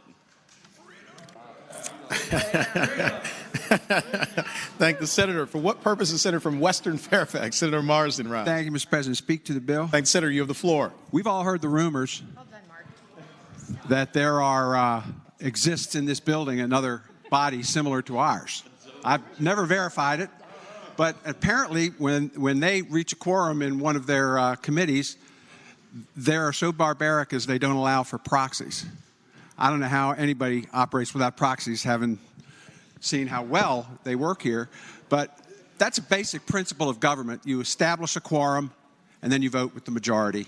That's so common to so many things that we do in government, and to carve out this body as different from that, I think, was leading us down the wrong road. And I would ask folks to support the bill. Thank the senator. For what purpose is Senator from Franklin County, Senator Stanley, rise? President, I'm confused. I'm totally confused. We got one on one side. You got this, the senator from King Richard, King George. I think I got it right the first time, didn't I? Who was invoking the founding fathers and making it seem like this bill harkened back to the King of England and the stamp tax. And then you had, the senator from Rockbridge going, oh, liberty, freedom, America, big, bad, over-officious, big government against the tiny guy. I have no idea how to vote, and I'm talking about the bill. But ladies and gentlemen, I will say this. Anytime that you can make sure that something protects the person that's seeking the variance from the zoning decisions is a good thing. And anytime you can streamline it, and anytime you can, to afford local government to move more efficiently, you should vote for it. So I move that I ask that you vote for this bill, and I renew my motion that HB 2686 pass. Thank the Senator. For what purpose, Senator from Alexandria, Senator Ebenraj? Very briefly to speak against the bill. Senator has the floor. I don't know if others in this body served on the local board of zoning appeals as I did, but just as you can have people approve something with a very small quorum that might be right, you can also have people deny something with a very small quorum. So you need to have a representative, an adequate number of representatives who are a member of that body. And I just ask people to remember that just as easily as it can be to hold up something good, it can be easy to dispose of something that is not what we want to do, to approve something badly. So with that, I ask you to vote against the bill. Thank the Senator. The question is, shall House Bill 2686 pass? All in favor of the motion will record their vote aye. Those opposed, no. Are the senators ready to vote? Have all the senators voted? Do any senators desire to change their vote? Clerk will close the roll. Ayes 19, noes 21. Ayes 19, noes 21. House Bill 2686 fails. House Bill 2764, a bill relating to voter registration, persons assisting with completion or collection of completed voter registration applications, certain identifying information required. Reported from the Committee on Privileges and Elections. Senator from Fauquier, Senator Vogel. Thank you, Mr. President. I move passage of the bill and speaking to that motion. Senator has the floor. Thank you, Mr. President. This is a bill that this body once actually loved. We reported this out unanimously last year. And the reason we did that is because we heard from a number of registrars around the Commonwealth of Virginia, particularly those in college towns, that there are big registration processes and big voter registration drives, but there's a problem with that.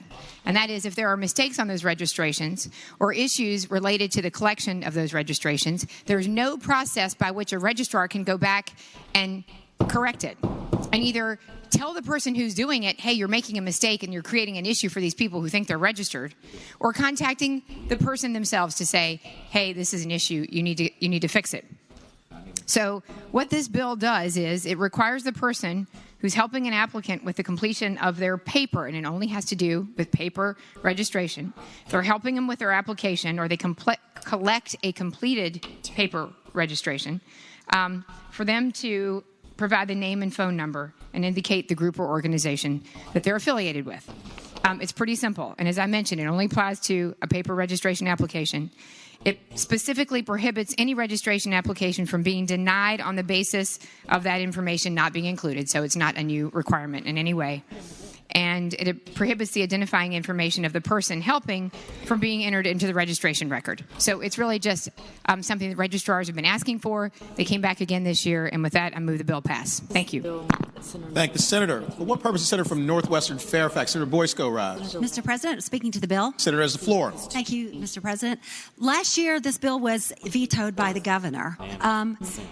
I actually carried a similar bill at the request of a group of students who asked that we allow the registrars to have access to their phone numbers or their emails if they so wish, in case there were a rejection of an improperly filled out form. That bill did not pass, which made much more sense when you have hundreds of students who are who are registering to vote, and the person who might be taking those registrations is not going to have any of their personal information once they leave the campus or leave the drive. It made much more sense to me that we would allow the individual to be contacted by the registrar, and therefore I ask the body to vote no on this bill. Thank you. Thank the senator. Do any other senators wish to be heard on House Bill 2764? Mr. President. Senator from Eastern Fairfax, Senator Servo. Will the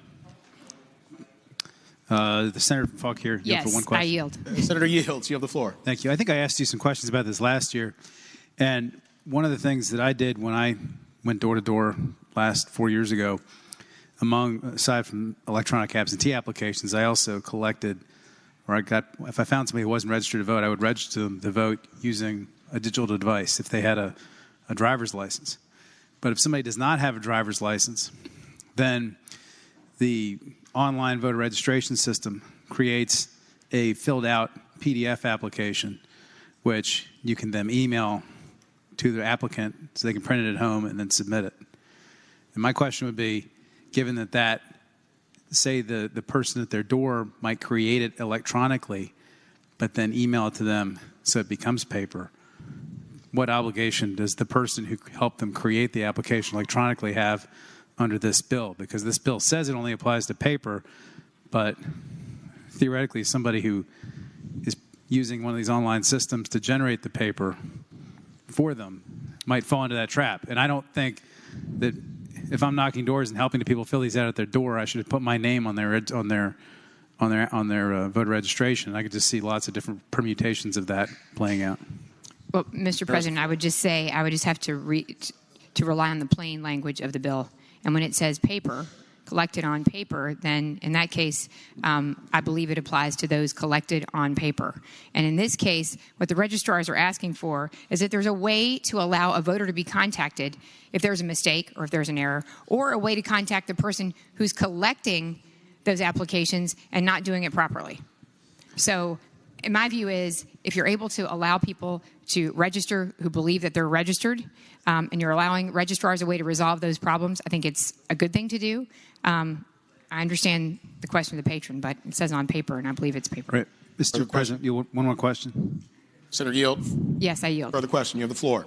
And I appreciate the fact that if say, for example, if it was a candidate at somebody's door, they're having them complete paper and they took the paper back, submitted paper, I agree with you, that's covered this bill. But the problem is the language of this bill says anyone who collects a completed paper registration or assists an applicant with the completion of a paper voter registration application. So if you're assisting them completing it digitally, and then that digital thing is then emailed to them and becomes paper, you've then assisted with completion.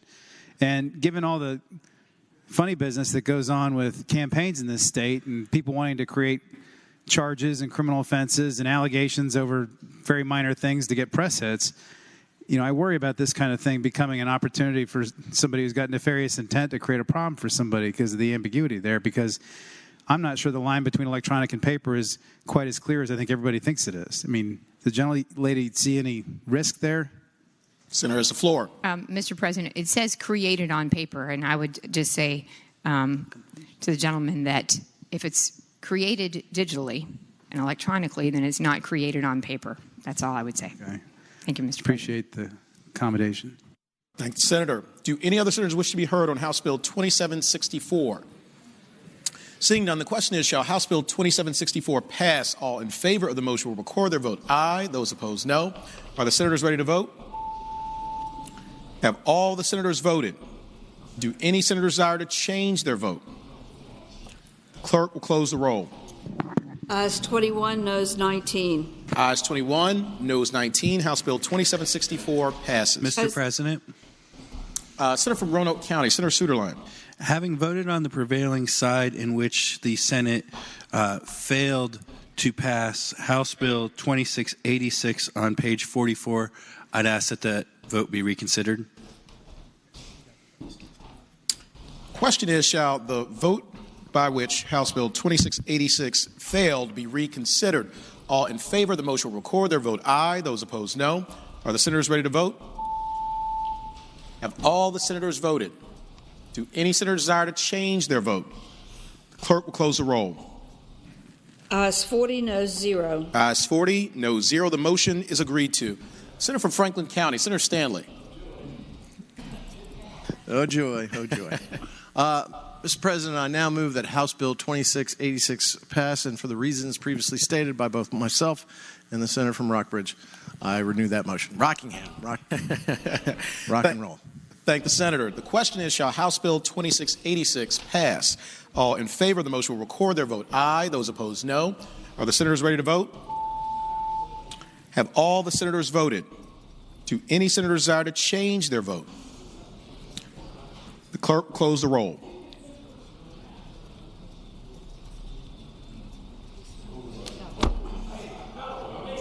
You're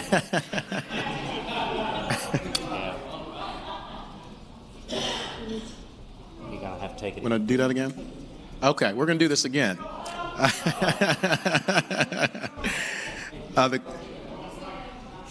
ready to go? Yeah.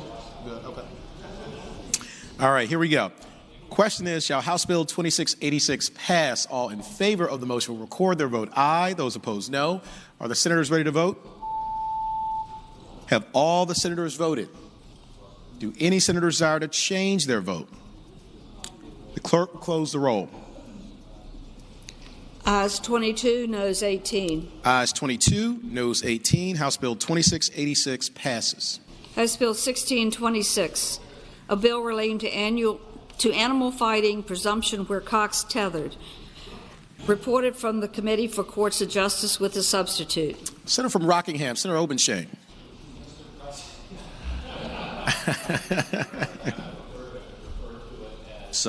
Tethered fowl. And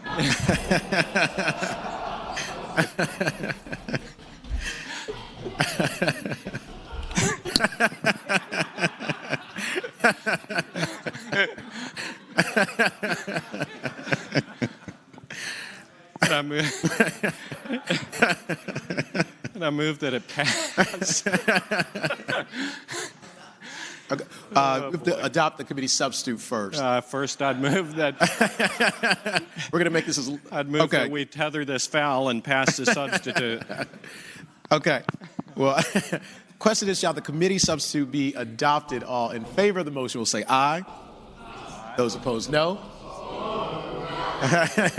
The ayes have it. The committee substitute is adopted. Senator from Rockingham, Senator Obenshain. Mr. President, what this bill does, I move that the bill pass. Senator has the floor. Well, I know you all have been wondering. But what this bill does, contrary to the impression that some of you may have, is that it permits an animal control officer to confiscate a tethered fowl like a rooster, like a rooster, when these tethered roosters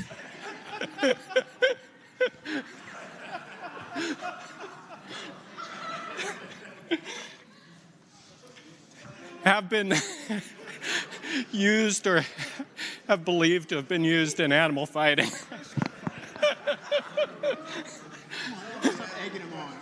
So I move that the bill pass.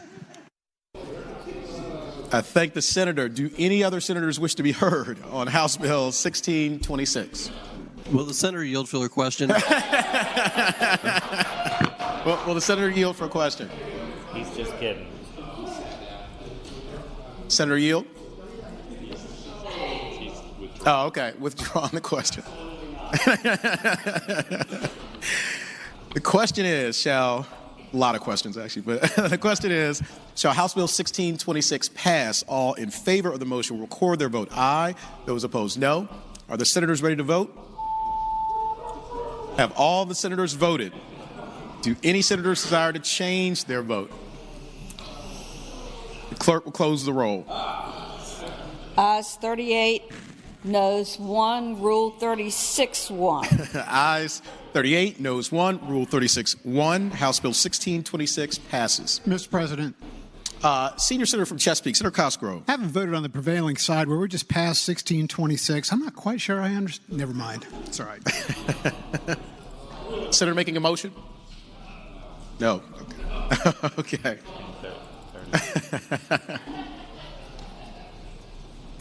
It's not the worst we ever had. House Bill 1636, a bill relating to trespass unmanned aircraft system penalty, reported from the Committee for Courts of Justice. Senator from Rockingham, Senator Obenshain. Mr. President, I move that the bill pass.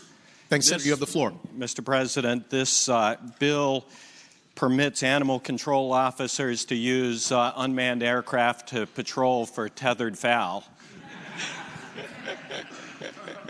Mr. President, what this bill actually does is it brings us into compliance with federal law concerning the takeoff and locations where it's permissible for an unmanned aircraft to take off and land. This is particularly important in areas around our military bases, specifically Oceana. Thank the Senator. Do any other senators wish to be heard on House Bill 1636? Seeing none, the question is, shall House Bill 1636 pass? All in favor of the motion will record their vote aye. Those opposed, no. Are the senators ready to vote? Have all the senators voted?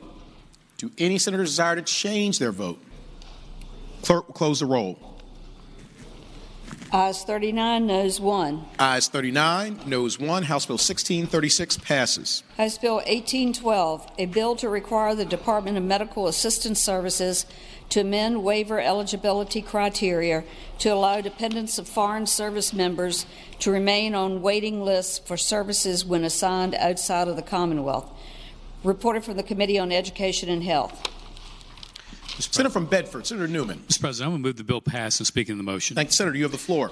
Mr. President, some of you may remember that back in 2015, we opened this up for military families only, and there was some concern in the committee that it became a Christmas tree. But when you look at this, the foreign service members and their dependents, this requires them that they continue to have their residence in the Commonwealth of Virginia. And as a result, I think that while it is an opening up from the military families, it is not much. So I hope we would agree to the bill. Thank the Senator. Do any other senators wish to be heard on House Bill 1812? Seeing none, the question is, shall House Bill 1812 pass? All in favor of the motion will record their vote aye. Those opposed, no. Are the senators ready to vote? Have all the senators voted? Do any senators desire to change their vote?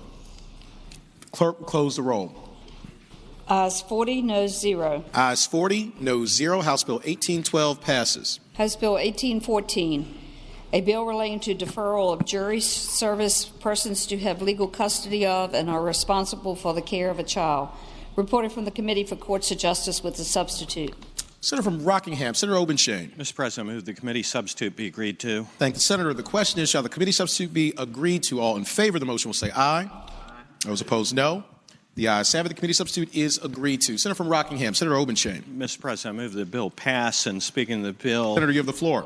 This bill pertains to jury service for parents who have legal custody and responsibility for children. Right now, there's an exemption from jury service for them, but there's situations where they don't want to be exempted, but may become available for jury service at some future point. And this simply provides a means for a parent who wants to fulfill their civic obligation to serve on a jury to defer that jury service until the time when they are able to serve rather than claiming the exemption.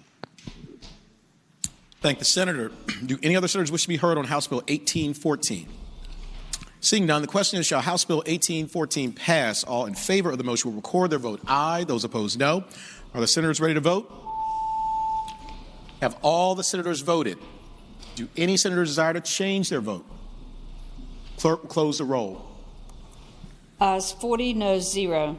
Ayes 40, noes 0. House Bill 1814 passes. House Bill 1826, a bill relating to physicians advertising, reported from the Committee on Education and Health with an amendment. Senator from Bedford, Senator Newman. Mr. President, I move that the committee amendment be agreed to. Thank the senator. The question is, shall the committee amendment be agreed to? All in favor of the motion will say aye. Aye. Those opposed, no. The ayes have it. The committee amendment is agreed to. Senator from Bedford, Senator Newman. Mr. President, this bill does a couple of things. One, it relocates the requirements related to the use of the word doctor or DR in the code, but it also indicates that if someone is going to be advertising for THC oils or otherwise, that they have to be registered as a physician to use the designation. Mr. President, some have seen, especially up on roadsides, where these products have been popping up and an indication that there's a, quote, doctor. In a lot of cases, there are not. I would hope we would pass the bill. Thank the senator. Do any other senators wish to be heard on House Bill 1826? Seeing none, the question is, shall House Bill 1826 pass? All in favor of the motion will record their vote aye. Those opposed, no. Are the senators ready to vote? Have all the senators voted? Do any senators desire to change their vote? Clerk, close the roll. Ayes 38, noes 2. Ayes 38, noes 2. House Bill 1826 passes. House Bill 1848, a bill relating to the Department of Health Professions disclosure of investigative information, reported from the Committee on Education and Health. Senator from Bedford, Senator Newman. Mr. President, I move that the bill pass and speaking to that motion. Thank you, Senator. You have the floor. Mr. President, this allows the health regulatory boards to disclose information from a disciplinary hearing to DOE and SHEV and others when there has been some type of action taken as it relates to the nursing board and other boards. Mr. President, there was some question about just how far this went in committee. Those have been mostly answered, and I hope we will pass the bill. Thank the senator. Do any other senators wish to be heard on House Bill 1848? Seeing none, the question is, shall House Bill 1848 pass? All in favor of the motion will record their vote aye. Those opposed, no. Are the senators ready to vote? Have all the senators voted? Do any senators desire to change their vote? Clerk will close the roll.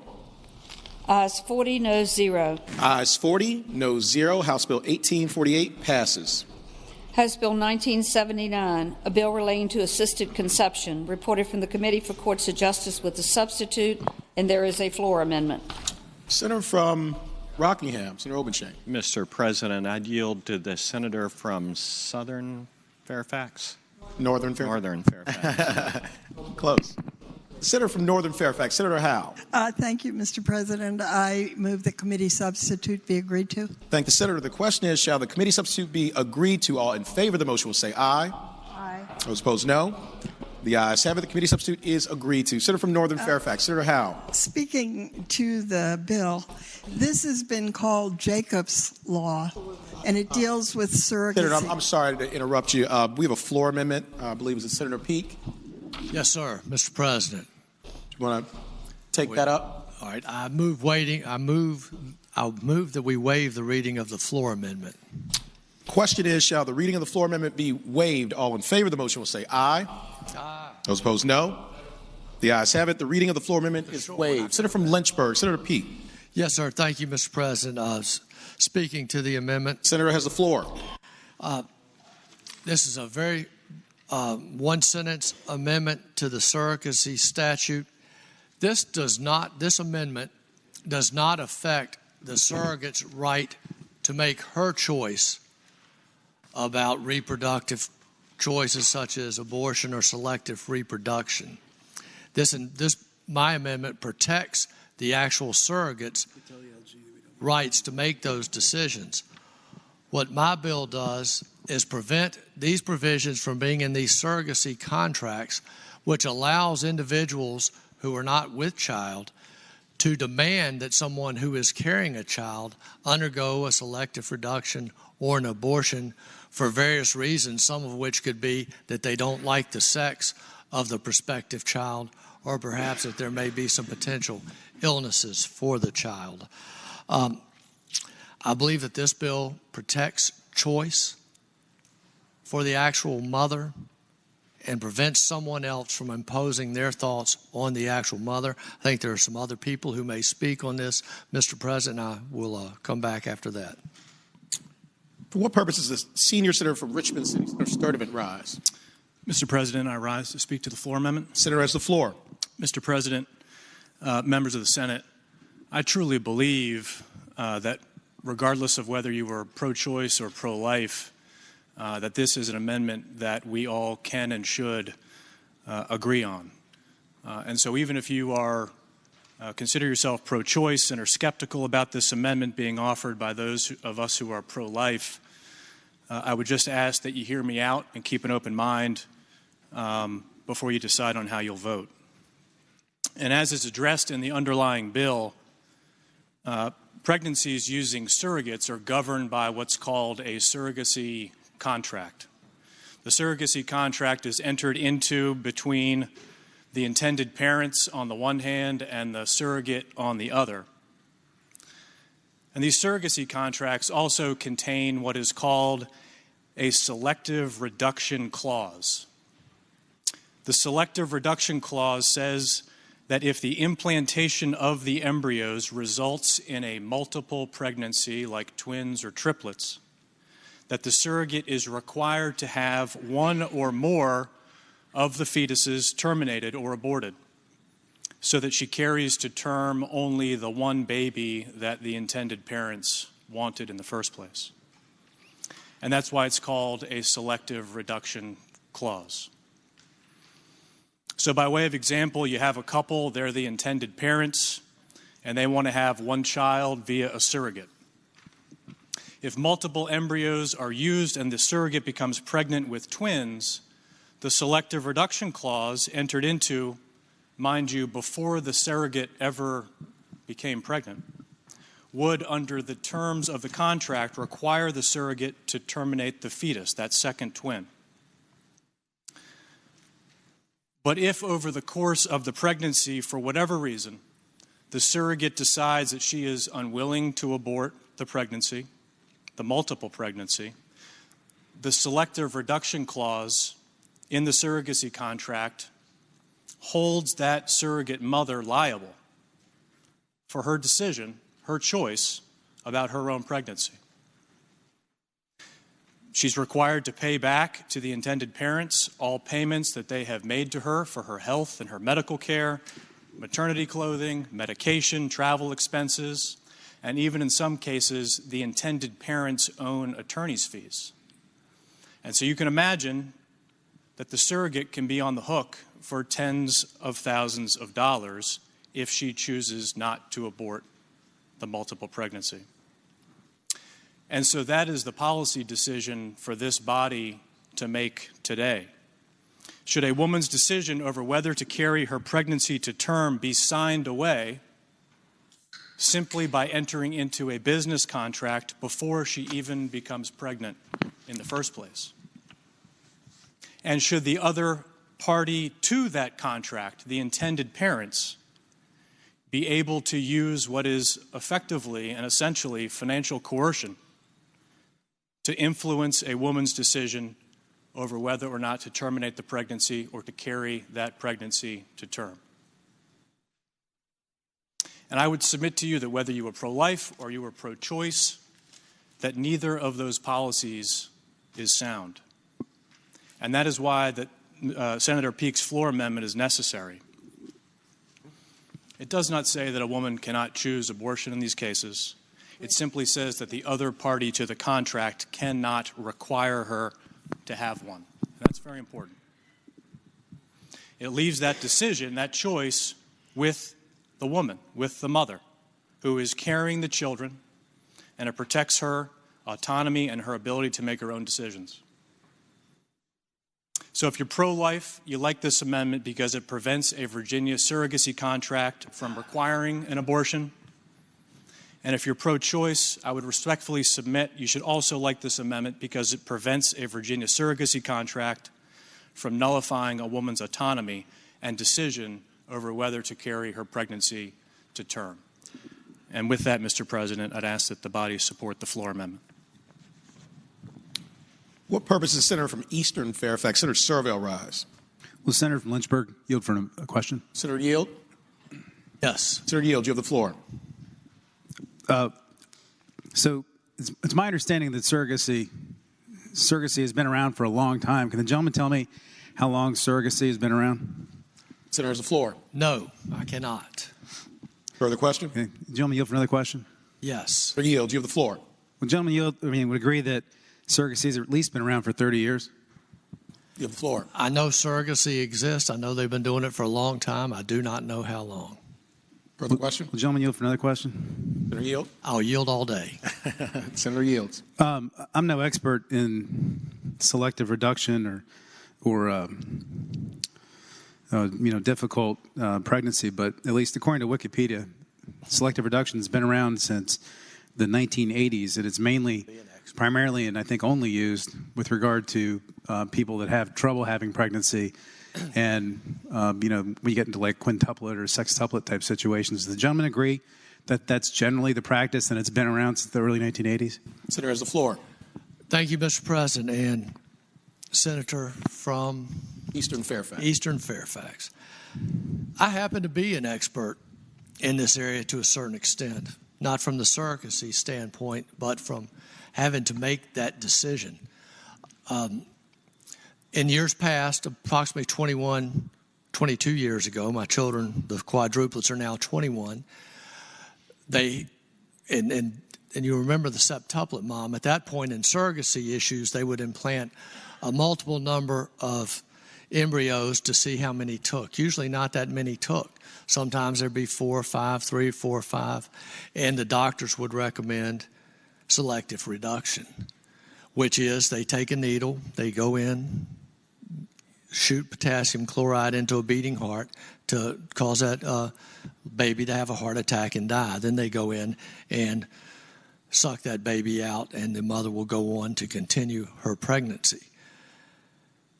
This is not a situation that I go lightly into to intrude on other people's decisions.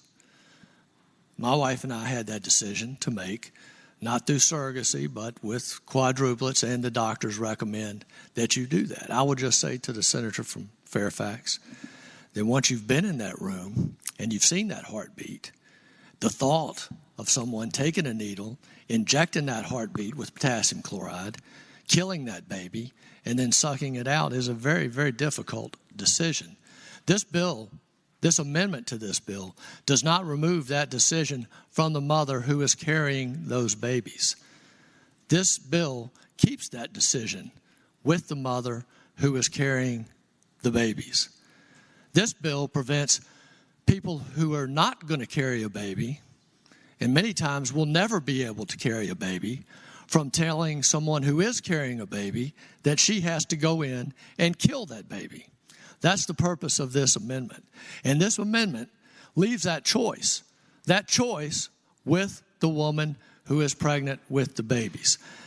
So that is the purpose of this amendment, and I hope that answered your question. Well, gentleman, yield for another question. Senator Yield. As I said, I'm here all day. Senator Yield, you have the floor. Agree that this bill was introduced because of the Obergefell decision, which legalized same-sex marriage, and that because of the Obergefell decision, Virginia needs to bring its code up to date with the United States Constitution, and that same-sex couples are afforded the same rights as heterosexual couples. Does the gentleman agree that's the law in this country and that that's the purpose of this bill? Senator has the floor. Thank you, Mr. President. That is not the purpose of my amendment. That may be the purpose of the bill. From what I understand, for the purpose of the bill, I saw the couple. They spoke in courts with their 3 beautiful children, and it's called Jacob's Law, and I know it's to address the issue of surrogate parents. I have no idea how that has anything to do with the Obergefell decision, which was, if I'm not mistaken, wasn't that the gay marriage? So to my knowledge, this doesn't have anything to do with gay marriage. And certainly I do know for a fact that my amendment has absolutely nothing to do with marriage. My amendment merely prevents someone requiring another person to undergo an abortion simply by entering into a contract. My amendment simply leaves the choice with the pregnant woman and has absolutely nothing to do with the sexual preferences for anyone. Further question? Gentleman, you have one more question. Yes. Not just all day, but I'm here all week. Okay. Senator Yield, you have the floor. Well, I'm not sure if the gentleman's aware or not, but I carried this bill twice, once last year and once earlier this year. Neither time in committee did this subject come up during any of the Courts of Justice Committee hearings on my bill, because I don't think this practice has anything to do with the purpose of the bill. And I'll just ask the gentleman whether he's aware of any data, statistics, or any information that would suggest, with regard to same-sex couples trying to have a child, whether there's any evidence that this practice has anything to do with the purpose of this bill. Senator has the floor. And Mr. President, I am not speaking to the bill, and the reason I've made this amendment is because this bill has made it out onto the Senate floor. I tried to make it in the committee, and it did not pass in the committee, and I'm trying again here on the floor. I will tell you that I don't know who would keep statistics of selective reduction, or whether surrogates are undergoing abortions or selective reductions. I do not know those statistics. I thank the gentleman speaking to the bill. Senator has the floor. I'm sorry, speaking to the amendment. Senator has the floor. Ladies and gentlemen, I appreciate the gentleman's views on this and the sincerity with which he brings this, but I would just say that this amendment doesn't have anything to do with this bill. And if this policy that the gentleman's attempting to graft onto this bill, if he would like to do that, it belongs in a different bill and not on this bill, which is only an attempt to bring Virginia law up to speed with the United States Constitution so that we don't end up having to pay attorney's fees in a couple of lawsuits that are out there because our laws are currently violating of the United States Constitution. That's the point of the bill. And we shouldn't be grafting other types of policies onto it that don't have anything to do with the point of the bill. And I think we should reject the amendment. For what purpose does the senator from Arlington, Senator Favola, rise? Thank you, Mr. President. I would like to ask the patron, the senator from Lynchburg, a question. Senator Yield. I rise for a question, Mr. President. You have the floor.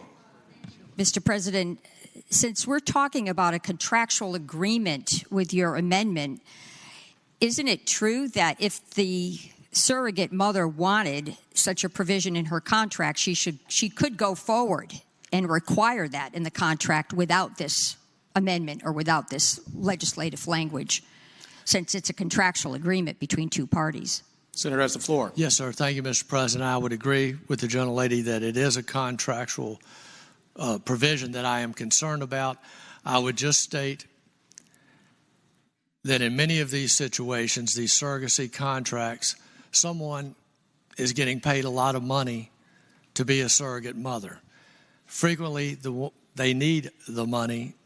They are not as sophisticated as the people who are paying the money and undergoing the provisions, the surrogacy issue. So I submit that this amendment at this time keeps these surrogate contracts in compliance with Virginia law, that no one should be made to take a life, but allows that decision to remain with the mother as to whether or not she wants to have an abortion, a selective reduction, or carry out her pregnancy to the full term. My concern and why I bring this is because I believe there's an unequal footing of women who are willing to be surrogates, who need the money, and in some cases may be desperate for the money, and other people who have a whole lot of money and are desperate for children and may have an unfair advantage in crafting these contracts. Mr. President, speaking to the amendment. The senator has the floor.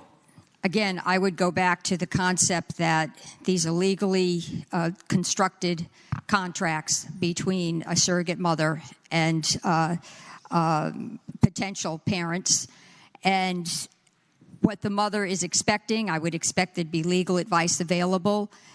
There's no need for this.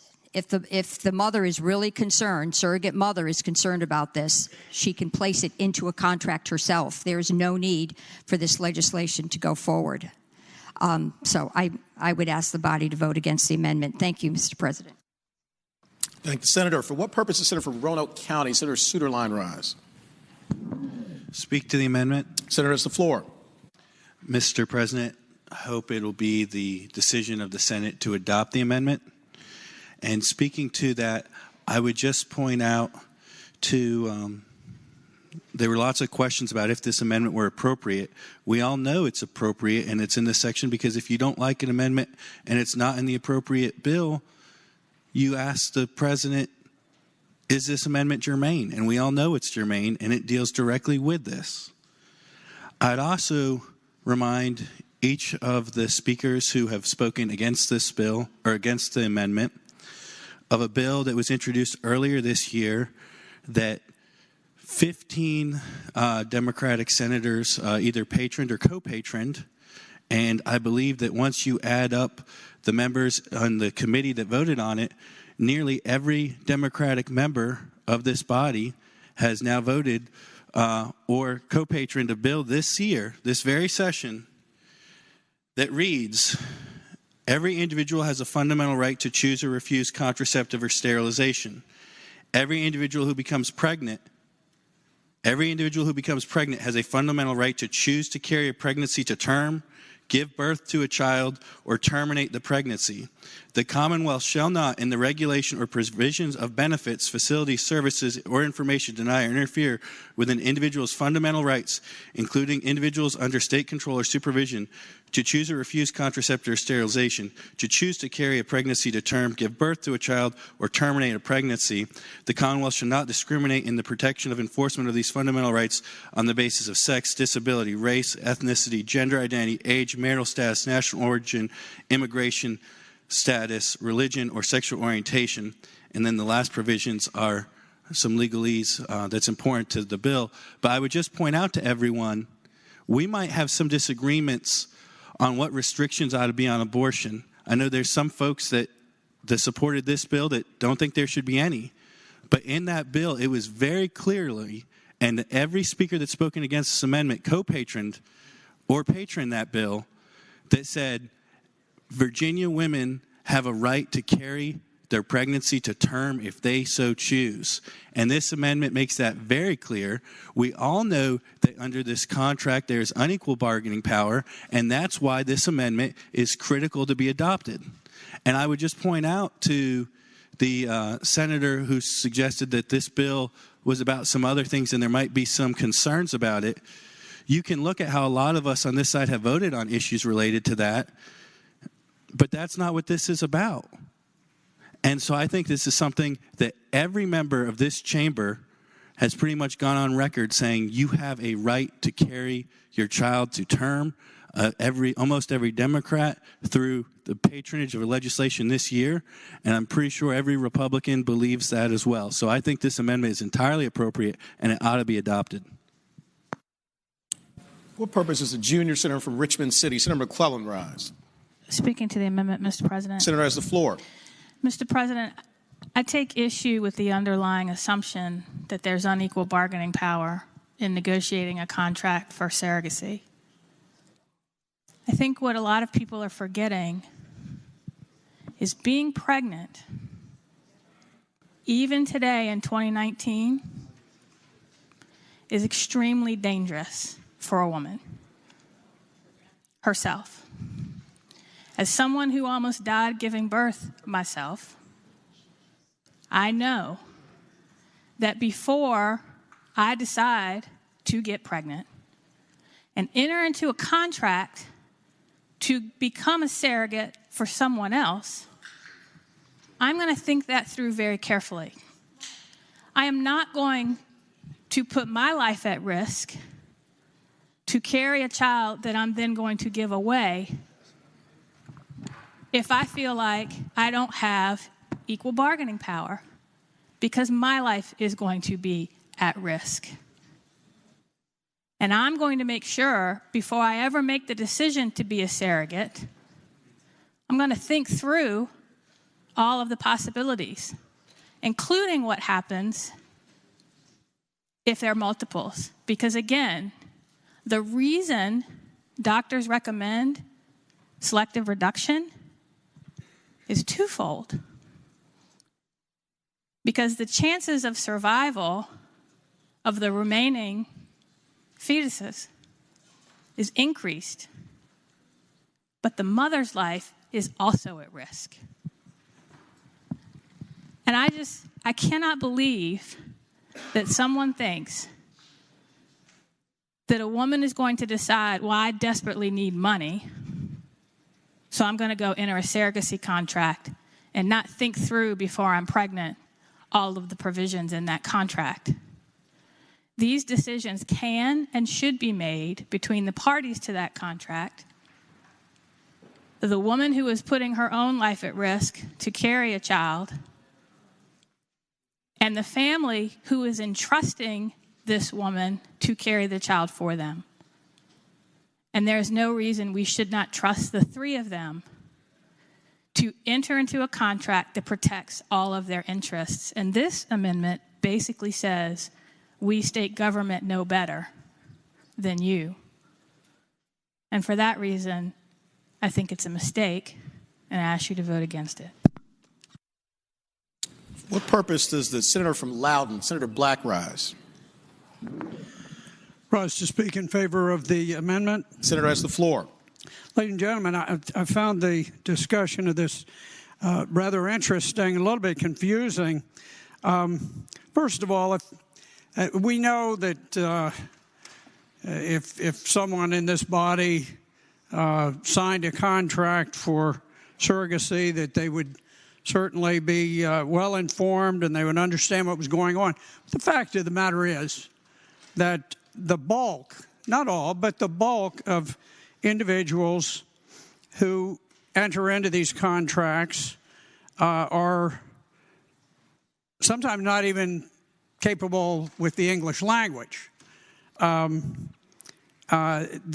are not necessarily people who are highly literate. They need the money. And for those people, this really becomes a contract of adherence. They don't know the details. They can't read all the fine print. They can't comprehend the legalese. And so it is a contract of adherence. It is not a contract that is entered into with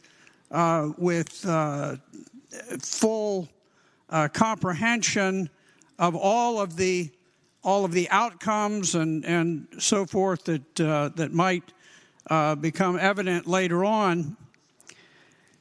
And it's for this reason that often when we deal with contracts, we many times say that certain provisions are void as against public policy. And I think this is one of those, the notion that a woman should be compelled to submit to having salt injected into the heart of her child to kill it, that should be void as against public policy. Now, as far as the identity of the individual who offers the contract to the surrogate, I really don't comprehend the rationality of that. It really doesn't matter who it is that has offered the contract. The fact of the matter is that it is the woman who is carrying the children who has this decision to make, and it should be her decision. Now, I understand that there may be doctors who will say, well, selectively eliminating some of these children might be safer. And he might be right. But that is the decision not of the doctor. The doctor can give advice. He's free to give advice, or she's free to give advice. But the person who makes the decision is the person who is carrying the child. And so whether there is a doctor who advises, to me, the doctor is irrelevant, except that he may persuade the woman one way or the other. The identity of the person who starts the contract process, that person is not relevant. The only person who really is relevant to this is the woman who is carrying that child. And all that this amendment does is it says that that woman will have the same right to choose that any other woman would have. And I don't think that we should view the surrogate mother as somehow subordinate, somehow less human, less entitled to human dignity than anyone else who is giving birth to a child. So for those reasons, I really think it's very compelling to support this amendment. What purpose, Senator from Henrico? Senator Donovan, rise. Thank you, Mr. President. Speak to the amendment. Senator, you have the floor. Mr. President, I want to say first that I support this bill. I support the opportunity for life, especially for the embryos, but for any child to have a family, for adults to experience parenting. I do support it. I have been the doctor for women who have been surrogates and for women who have received donor embryos and for same-sex couples, and it's a beautiful experience all the way around. I had no idea before I got information about this bill that a surrogate's contract, which in my experience tend to be standardized contracts, not individualized to particular families, I had no idea that there was so much coercion to remove a patient's rights as is in this contract. I think that there are a multitude of variables that are here. There are conversations that would ensue between the adopting parents and the surrogate and the physician, but it concerns me immensely that there are financial coercions. A woman doesn't know what she's going to do in a crisis moment like that until she's in the moment. And a contract that you sign, the women that I have seen been surrogates are some of the most genuine, beautiful, caring women willing to take on a really big lift for somebody else to experience parenthood. And I don't think that maybe their minds are completely set on the contract ahead of time. I think they're set on the gift and the humanity. So I think that there needs to be room for decisions to be made in the moment. And I would speak in favor of this amendment to make sure that all parties' rights in that conversation are protected and not subjugated to a pre-existing contract that was made outside of the circumstances in the moment. Do any other senators wish to be heard on the floor amendment to House Bill 1979? Seeing none, the question is, shall the floor amendment be adopted? All in favor of the motion will say aye. Aye. Those opposed, no. No. The noes have it. The floor amendment fails.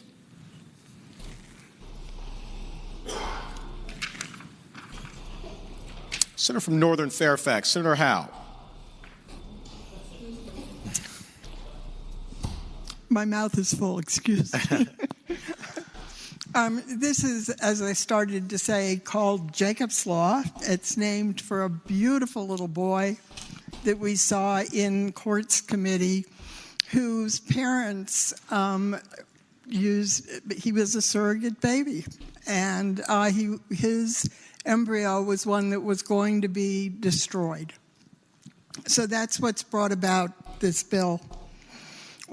As you all know, we almost 25 years ago passed our surrogacy law, and it's now time to update it. A lot has happened in those 2.5 decades with surrogate children and surrogate families and acceptance of all of this. What this bill does is codifies existing language found in contractual agreements for surrogacy. It aligns the surrogacy law with the adoption law regarding who's eligible to be a parent. The bill rescues children who would not otherwise be rescued by potential parents, and in that sense, it's an extremely pro-family piece of legislation.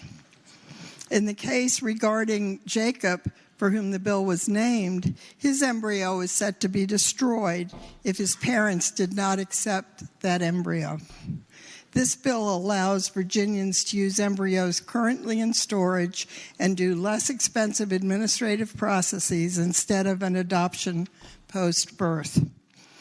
One of the wonders of surrogacy is that every child is a wanted child.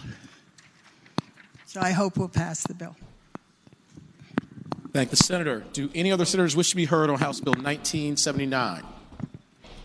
Seeing none, the question is, shall House Bill 1979 pass? All in favor of the motion will record their vote aye. Those opposed, no. Are the senators ready to vote? Have all the senators voted? Do any senators desire to change their vote? Clerk, close the roll. Ayes 28, noes 12. Ayes 28, noes 12. House Bill 1979 passes. House Bill 2107, a bill relating to public schools, parental review of certain anti-bullying and suicide prevention materials. Reported from the Committee on Education and Health. Senator from Bedford, Senator Newman. Mr. President, I move that the bill pass. And speaking of that, Thank you, Senator. You have the floor. Mr. President, this bill came before the committee related to the bullying statute, and basically what the legislation does is it allows a parent the opportunity to see the materials that are being used in any anti-bullying or suicide prevention program, and if the parent reviews what is happening and decides they want to opt out, they may do so. Mr. President, I hope that we pass the bill. Thank the senator. For what purpose, the senator from Alexandria, Senator Eben rise? To ask if the senator would yield for a question. Senator yield for a question. Senator yields. You have the floor. I would ask the senator, I'm looking at the bill, and I see it provides the right to excuse the child from the anti-bullying curriculum. And I was just wondering if there was any real-life reason articulated in the committee when it was presented. Senator has the floor. Mr. President, I apologize. I did not hear the first part of the question, therefore I don't know. Sorry. Senator, restate the question. Just to repeat it, I read the bill, and I was wondering if, when it was presented in committee, if there was any real-life scenario, any real-life reason to opt children out of the anti-bullying curriculum. Senator has the floor. Mr. President, it's a good question. The bill was heard in subcommittee, and as the gentleman may know, our committee does not rehear testimony that was heard in subcommittee. The bill was heard actually in the subcommittee of the gentleman from Grayson, and they heard testimony on this bill, sir. I would ask if the gentleman from Grayson would yield briefly. Will Senator yield? I'll yield. Senator yield. You have the Thanks. floor. I thank the gentleman, and I was just wanted to restate the question if in subcommittee there was any real-life scenario why someone would want to opt their child out of anti-bullying curriculum. Senator has the floor. There was a video that was shown or that was offered that we didn't view, but it was sent around to all the members of this going on, and each member got a copy. I don't know how many members actually viewed it. I thank the gentleman. Thank the senator. For what purpose does the junior senator from Richmond City, Senator McClellan, rise? Would the gentleman from Grayson rise for a question? Will Senator yield for a question? Senator yield. I can't see over there. So just point of clarification, the only thing that the parent would be excusing the child from is the portion of the curriculum that would show that particular video, not the full anti-bullying curriculum as a whole. Is that correct? Floor. That is correct. Okay, thank you. Thank the senator. For what purpose does the senator from Prince William County, Senator McPike, rise? Mr. President, I rise to caution the body on this bill. I think its intent is probably well-meaning, but I have to say, Mr. President, I have a high school that I walk with every year on suicide and bullying prevention efforts in each year. And each year the school system does it. They have a number of kids that come out because of the training and actually report abuse at home. And this puts into a scenario where the abuser can block their child from receiving potentially life-saving information. I'd urge the body to really think about this and pump the brakes. Sometimes our school systems are, in fact, the last result, the last lifeline to our kids who are struggling with something at home. And I've talked to some of these kids with real issues. What you're doing is providing a stop to actually information that might give the kid hope to think about approaching someone, whether it be a student, a counselor, or a teacher, with something that's going to potentially save the rest of their life. We have an abysmal rate of suicide. Abysmal. This bill, I think, is well-meaning, but it's not good public policy. We actually have to increase the amount of information we get to our kids. Kids are dying at 10 years old to suicide. 10. These are actually targeted to much older. We've got to do a much better job actually going down into middle school and at figuring out what's going on. Because there are struggles, there are kids that come over internationally, kids that are right here at home, all sorts of scenarios that we can't even imagine. And I think this is a bill that actually hurts kids. It hurts kids. And I ask the body to vote no on the measure. For what purpose does Senator from Henrico, Senator Donovan, rise? Thank you, Mr. President. Just speak to the bill. Senator has the floor. Thank you, Mr. President. I think if you look at the bill specifically, it really only speaks to the parent's opportunity and right to review any audio-visual materials that contain graphic, sexual, or violent content used in the program. Not the whole program.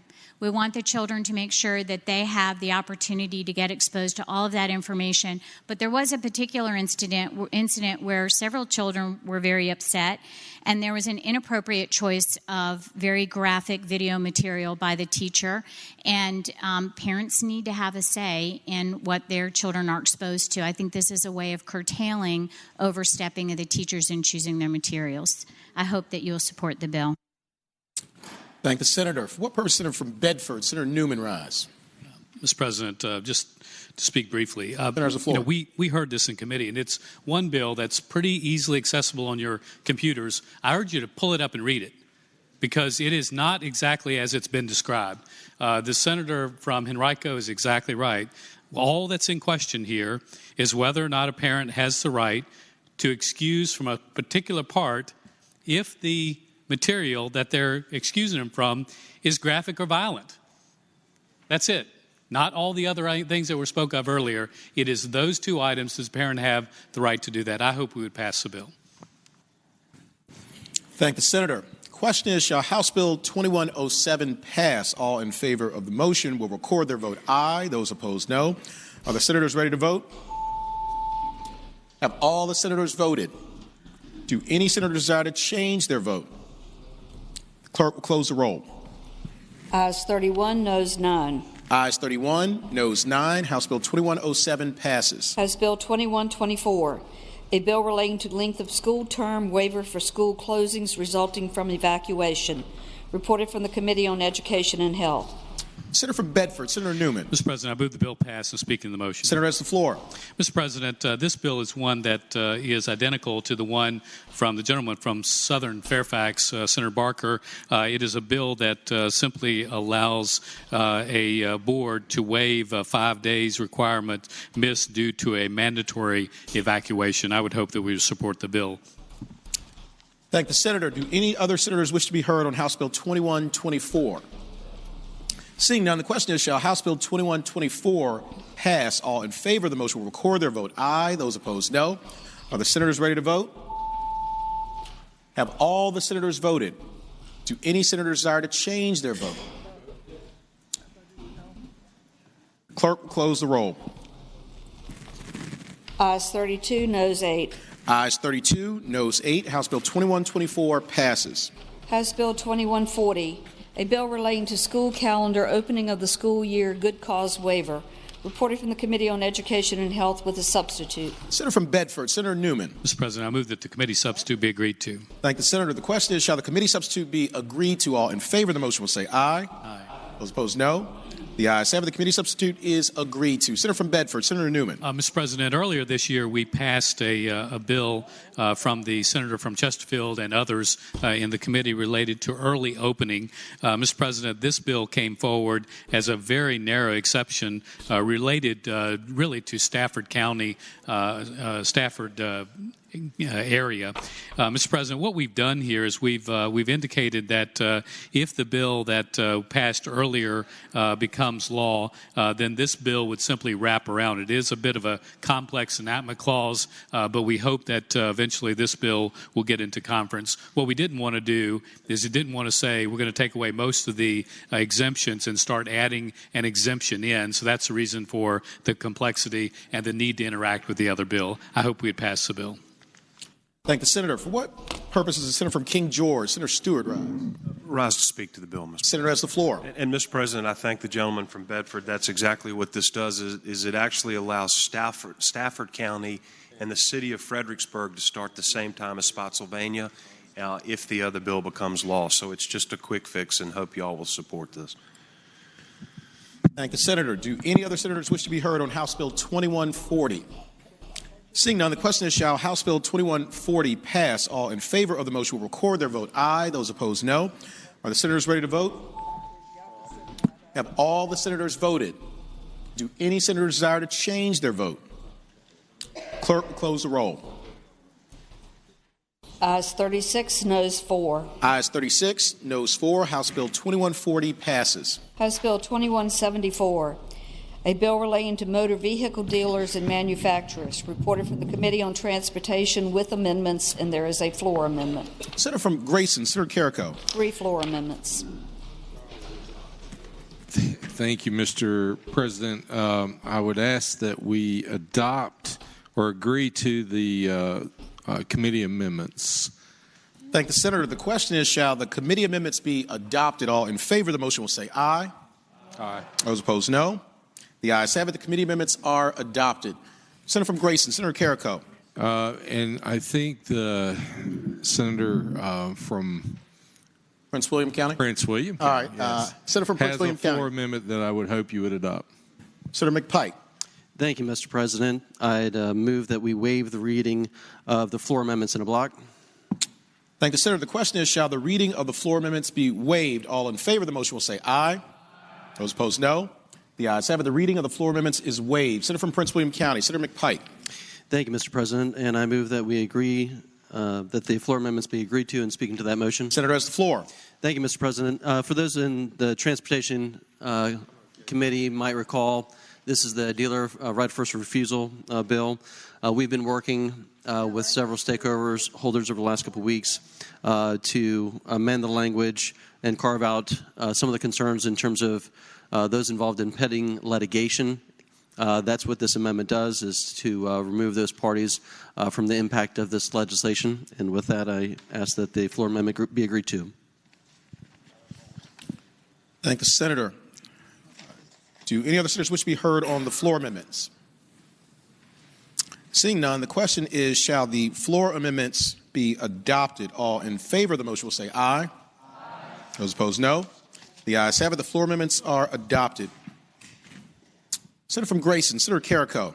Move the bill pass. Speaking to the bill briefly. Senator has the floor. Mr. President, this is the bill that we've all heard about of right of first refusal and giving dealers standing in franchise agreements.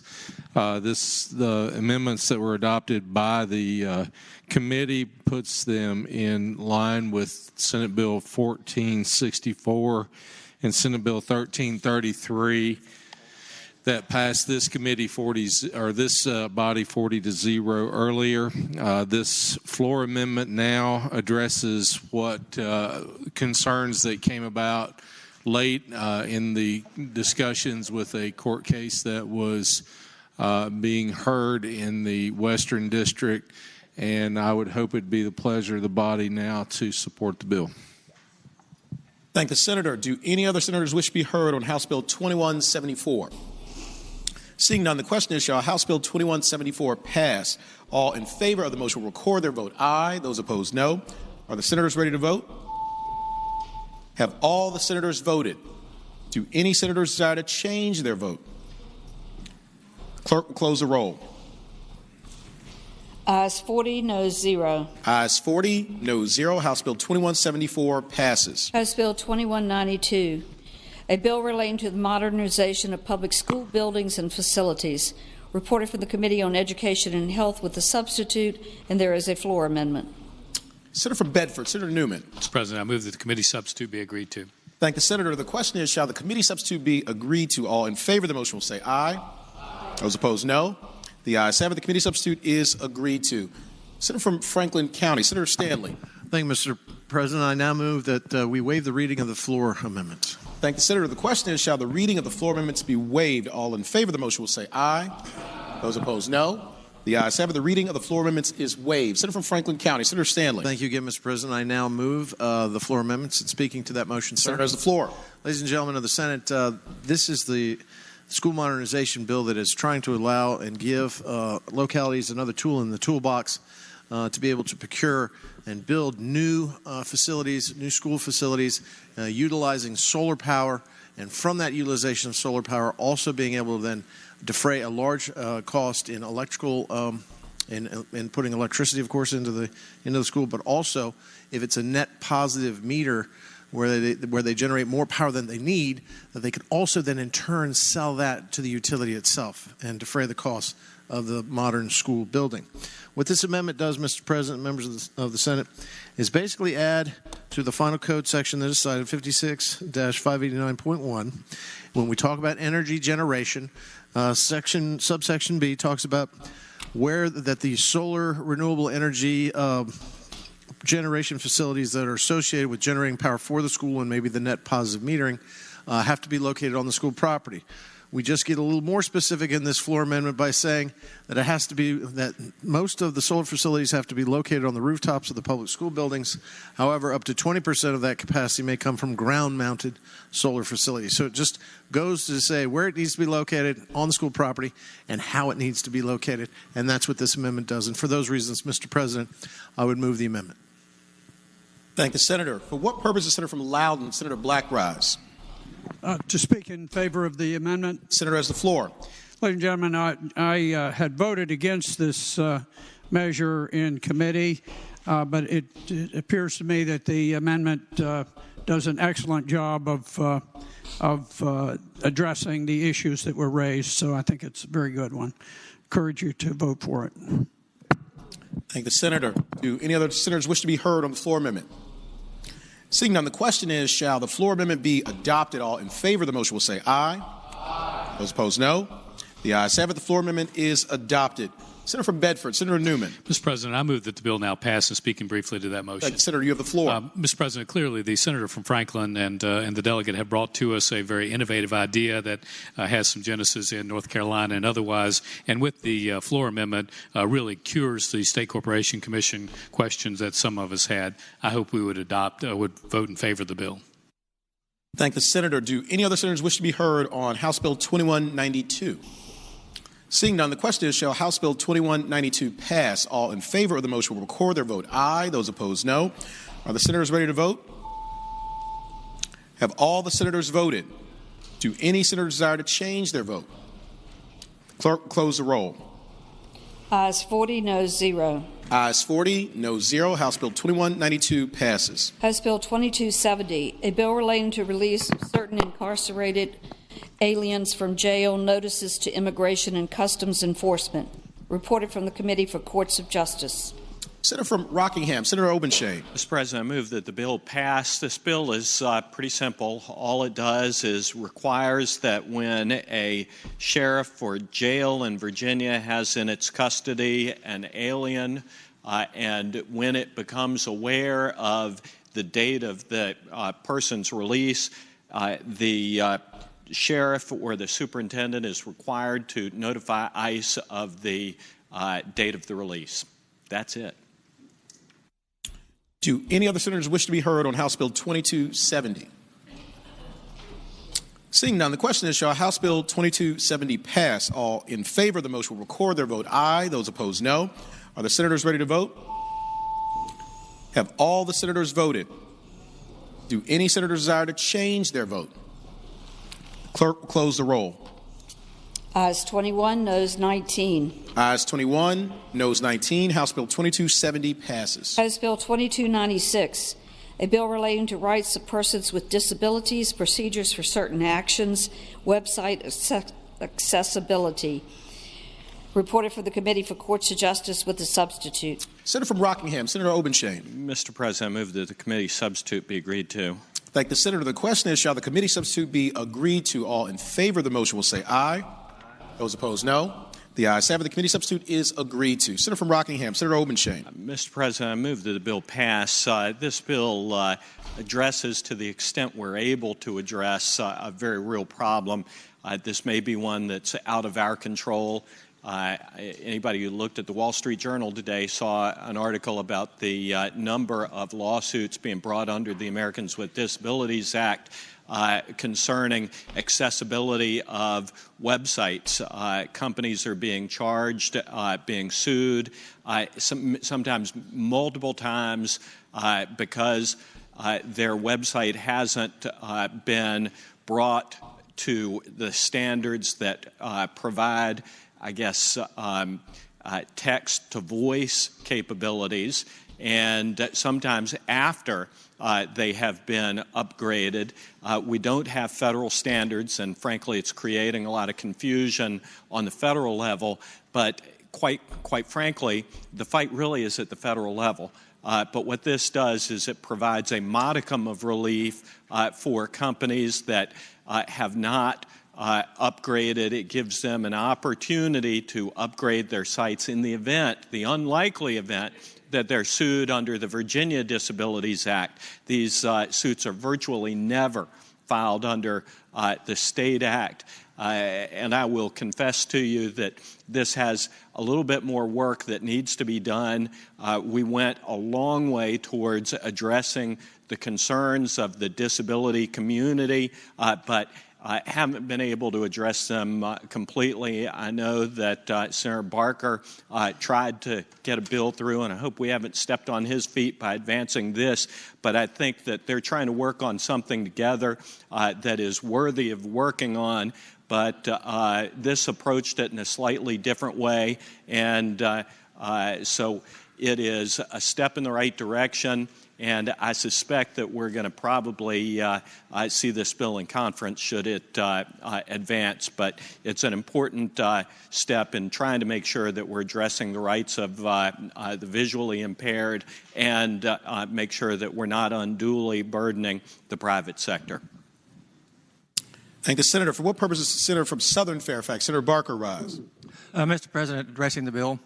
Senator has the floor. Mr. President, I thank the senator from Rockingham for his description of what the process has been, and certainly I take no offense at how this process has been handled. I think we've made progress in dealing with it sequentially as we've struggled with how we can address this issue. As the senator from Rockingham said, there are no federal standards that identify what standards you must meet to be able to comply with the Americans with Disabilities Act.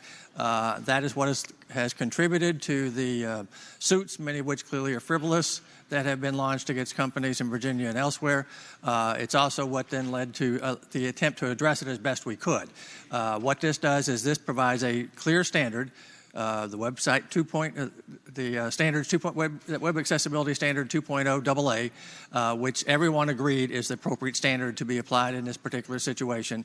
It would do it for things that are brought for cases that are brought in the Virginia courts, and there is hope that this might be able to be something that could be used if any company were ever sued and in federal court to say that in Virginia we have provided something and they are complying with that, and I think that provides them a reasonable defense in that situation. So I think that what we have before us is something that we all should support. Thank you very much. Thank the senator. Do any other senators wish to be heard on House Bill 2296? Seeing none, the question is, shall House Bill 2296 pass? All in favor of the motion will record their vote aye. Those opposed, no. Are the senators ready to vote? Have all the senators voted? Do any senators desire to change their vote? Clerk will close the roll. Ayes 39, noes 1. Ayes 39, noes 1. House Bill 2296 passes. House Bill 2297. Madam Clerk. Senator from James City County, Senator Norman. Thank you, Mr. President. I now ask that the Senate stand in recess until 3 o'clock. Thank the senator. Without objection, the Senate will stand in recess until 3 o'clock.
The senators will please take their seats. Those persons not entitled to the privilege of the floor will please retire to the gallery.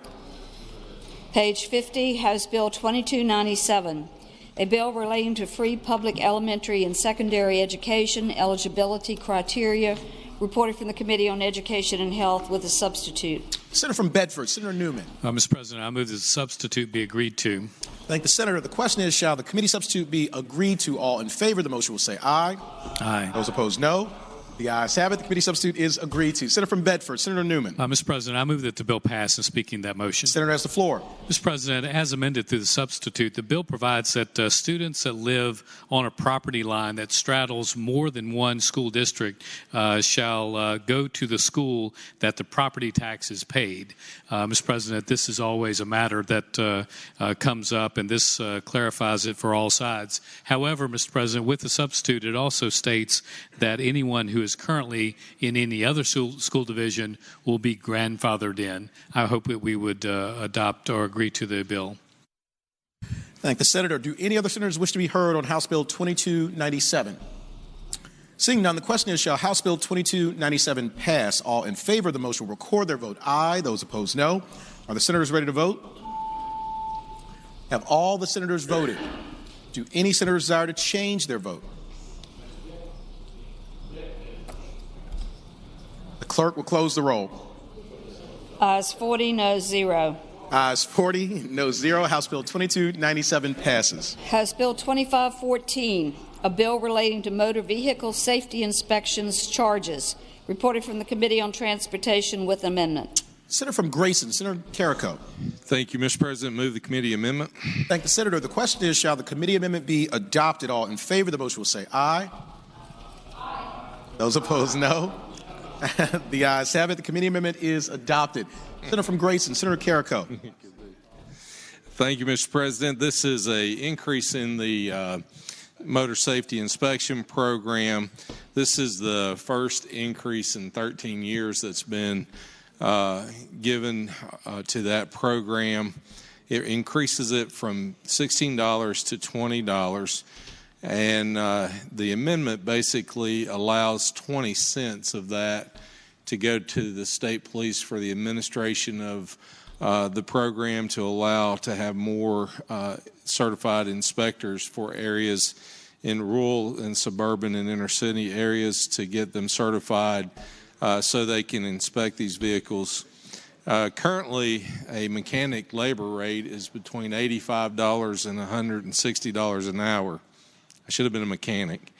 But the safety program takes about 30 minutes for an inspector to do, and this equates to about $32 an hour for that mechanic, which is well under what their normal cost is. They inspect the steering, the suspension, the brakes, the tires, the rims, the exhaust, the airbags, the hood, the latches, the floor pan, the fuel system, the parking brakes, the headlights, the lights, signal devices, mirrors, horn, windshield glasses, windshield wipers, rear license plates, pollution air control systems, the seats, and so forth. And that's basically what basically what you get with these inspection programs for if this increase happens for $20. And I would hope it would be the pleasure of the body to pass the bill. Thank the senator. For what purpose is the senior senator from Chesapeake, Senator Cosgrove, rise? Thank you, Mr. President. I speak to the bill. Senator has the floor. Thank you, Mr. President. I can't remember where they're all from, but Senator Barker carried this bill before, and I voted against it then, and I'm going to vote against this now. Let's understand what we're doing here. This is a 25% increase in one jump, from $16 to $20. If a mechanic's supposed to be making $120 to $180 an hour, and now they're going to make 40 or 80, they're still way behind. Now, we all know that the way inspection stations make this work is that when a vehicle fails inspection, say, hey, we can fix your exhaust system. Hey, we got a new set of tires. Hey, you want your wipers? We can do that. So they're actually making money on these things anyway. I like the amendment part where it puts more money in for the state police, because in fairness, the state police has worked very, very closely with the junior senator from Virginia Beach and myself on inspections and increasing the number of inspectors and that type of thing. But I just think a 25% increase on a mandated inspection by the Commonwealth is just it's too big of a jump at one time. And so if you feel it's a good thing to do, go ahead and vote for it, but I'm not going to support it. Thank you. Thank the senator. For what purpose is the senator from Fairfax City, Senator Peterson, rise? Thank you, Mr. President. Speak in favor of the bill. Senator has the floor. Mr. President, ladies and gentlemen of the Senate, this fee has not been raised in, I believe it was 13 years, the gentleman said. So it's been a little while. $20, let's face it, to make sure that a car is in reasonably safe condition to be on the road is not too much to ask. Service stations, by and large, are small family-owned businesses, and they're not making a margin off this. Now, whether or not, you got to get something fixed, that's another matter. But the bottom line is this is a comparatively small cost, and a good portion of the money looks like it's going to state police anyway. So I hope we get this bill passed. Thank the senator. For what purpose is the senior senator from Fairfax, Senator Saslaw, rise? Mr. President, there's a little misinformation going around here. Number one, and by the way, this is the first time in all the years I've been in the General Assembly I'll be able to vote on a bill like this because I no longer have any service pay facilities. So there is, but all the rest I had to hit Rule 36. The average billing rate, even in Northern Virginia, is probably 80 to 90 an hour. That's what it is. Mechanics most of the time get anywhere from 40 to 50% of that, depending on where they work. They don't get $80 to $130 an hour. As the senator from Grayson said, it takes about a half hour to do that. That's not easy work because they got to pull wheels, and those wheels weigh a lot. And they've got to be, pretty vigilant over that. And, your brake pads are required to have a certain amount left on the pad. Otherwise, you fail inspection. And a lot of times the customers get upset if you don't warn them that you might only have 2 or 3 months left. You pass now, but in 2 or 3 months you might not have that. You're darned if you do, you're darned if you don't, because if you do tell them that, it appears that you're trying to sell them a brake job. And if you don't tell them, and then what happens is that brake pad wears down, and all of a sudden those rivets start scoring and tearing up that rotor. That now quadruples the price of that brake job when they have to replace the rotors. It's not easy work. And it's been, I think it was around 2004 or 4, I think, the last time they raised it to 16 an hour. I think it was 10 before that. When I first got into the business, it was like $4 or $5. So, and that's over 40 years ago. So it's not going up that much. It is difficult work, and it does prevent a lot of potential damage to cars. So I would hope that you would pass this. And as I said before, I no longer own a single service pay facility. I'm car washes. All right. If you want to know where, I'll tell you later. Thank the senator. Do any other senators wish to be heard? Senator from Roanoke County, Senator Suderline, rise. Mr. President, speak to the bill. Senator has the floor. Mr. President, I would speak against adoption of House Bill 2514. One of the senior senator from Fairfax had the distinction of having to vote Rule 36 for all those years. One of the things that I got to have is I had a great education working in my predecessor's office, but one of the things a lot of people might not have expected I learned about were these safety inspections. And these safety inspections started in 1966 because of federal law. And if you'd ever talked with my predecessor, you'd heard him talk about how the Virginia sales tax came into effect his very first year. He was in business and he had to change his register to reflect that, which was also 1966. It took less than a decade for the federal government to reverse track and say we no longer need to have these safety inspections. And dozens of states, according to one source I saw, I think different folks define what inspection is necessary. One source I was just looking at says that we are now right at half of the states in the union no longer require these inspections. And there has not been a significant rush of those states to come back to bringing these inspections because they've had safety items on the road. It's been suggested by the state police that there were more than 1 million failures last year in the state inspection program of reviewing these vehicles. That means there was 1 million opportunities for those service stations to make the money on this. And that was something I was very well educated about my time when I worked for my predecessor. So what we're seeing here is these folks that have they're doing what the Commonwealth asked them to do, and it's not something we're having trouble getting folks to do. I've heard that in Northern Virginia there might be some issue. One of the issues I had to spend a lot of time working with constituents was if you have a lapse and you don't do this, it takes another 6 months to offer it, because the Commonwealth says we want you to know that you actually can make your business run without doing this, because we've had issues with businesses that rely just on this. So this is a very lucrative program for these businesses. That's why you don't see a rush of them going away to it. And when we talk about it's only $4 here, I would remind the body that on a 38-2 vote, you all passed legislation, which I obviously was on the minority for, that raised everyone's electric bill $5 a month in the eastern half of the state every month for the next decade. So, $5 here, $4 there, it actually adds up and it hurts, regular working people. And this is something that, I got multiple text messages that said, Suderline, what's wrong with you? You should have had the floor amendment getting rid of the program right now. But I decided not to offer that today. Am I about to be asked to yield? Mr. President?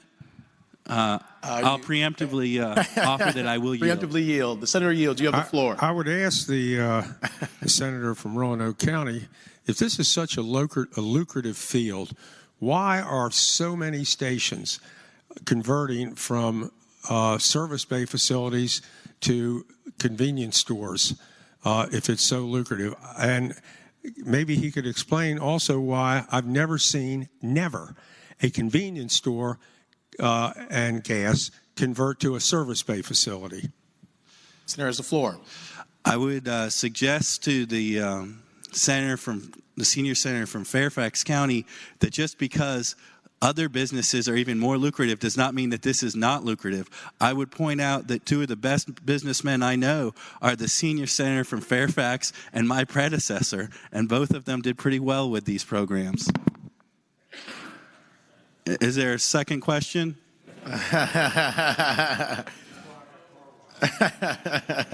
All right, and so with just in closing, I would just ask that the body reject this proposal. This is not something that's necessary, and it will have a financial impact on working Virginians. Thank you, Senator. For what purpose is Senator from Chesterfield? Senator Chase rise. Thank you, Mr. President. I also rise in opposition to this bill. Senator, you have the floor.